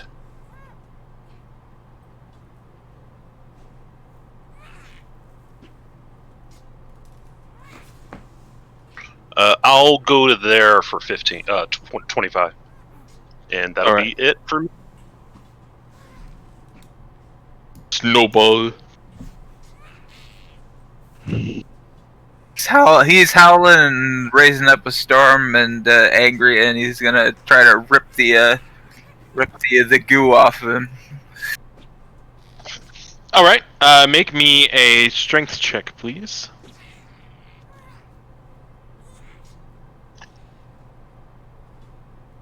Ooh, you do not make the strength check right now. But if you,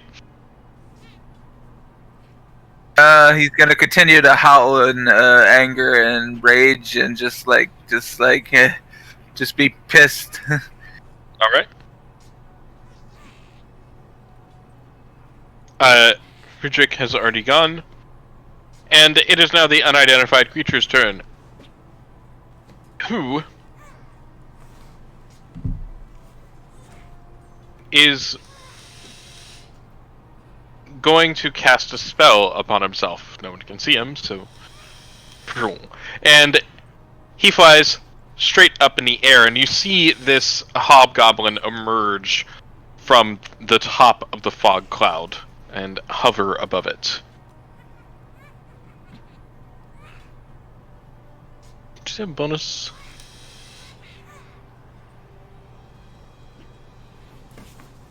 It does not. Bang. And as we come back to the top of the round, we will go ahead and end it here for this week. And then we'll be back next week. Thank you, GM. Of course. Yeah. Thank you. Yep, thanks guys. That was fun. I'm going to go ahead and cut out here. Later. Yep. Thank you. Thanks, everybody. Bye-bye. Bye-bye. See you later. Thank you. Uh-huh. Alright, so we are ending. I can cut down that timer because it's almost over. Cool. So thanks guys for hanging out today. Hope you enjoyed the little show. We'll be back here hopefully on Thursday for some Tomb of Annihilation at 9 a.m. And then next Saturday we'll be playing session 2 of The Curse of Strahd. It's going to be epic. And then right back here next Sunday at 2 p.m. for our next Rime of the Frostmaiden show. So thanks for hanging out. Thank you for the subscriptions and the follows. I do appreciate that. If you want to stay up on the videos and watch the videos, I'll put them on YouTube usually the next day. Go and check them out. And until then, we will see you next week. And let's see if I have anyone to raid. I do not. So yeah, we will see you. We'll see you on Thursday. Take care.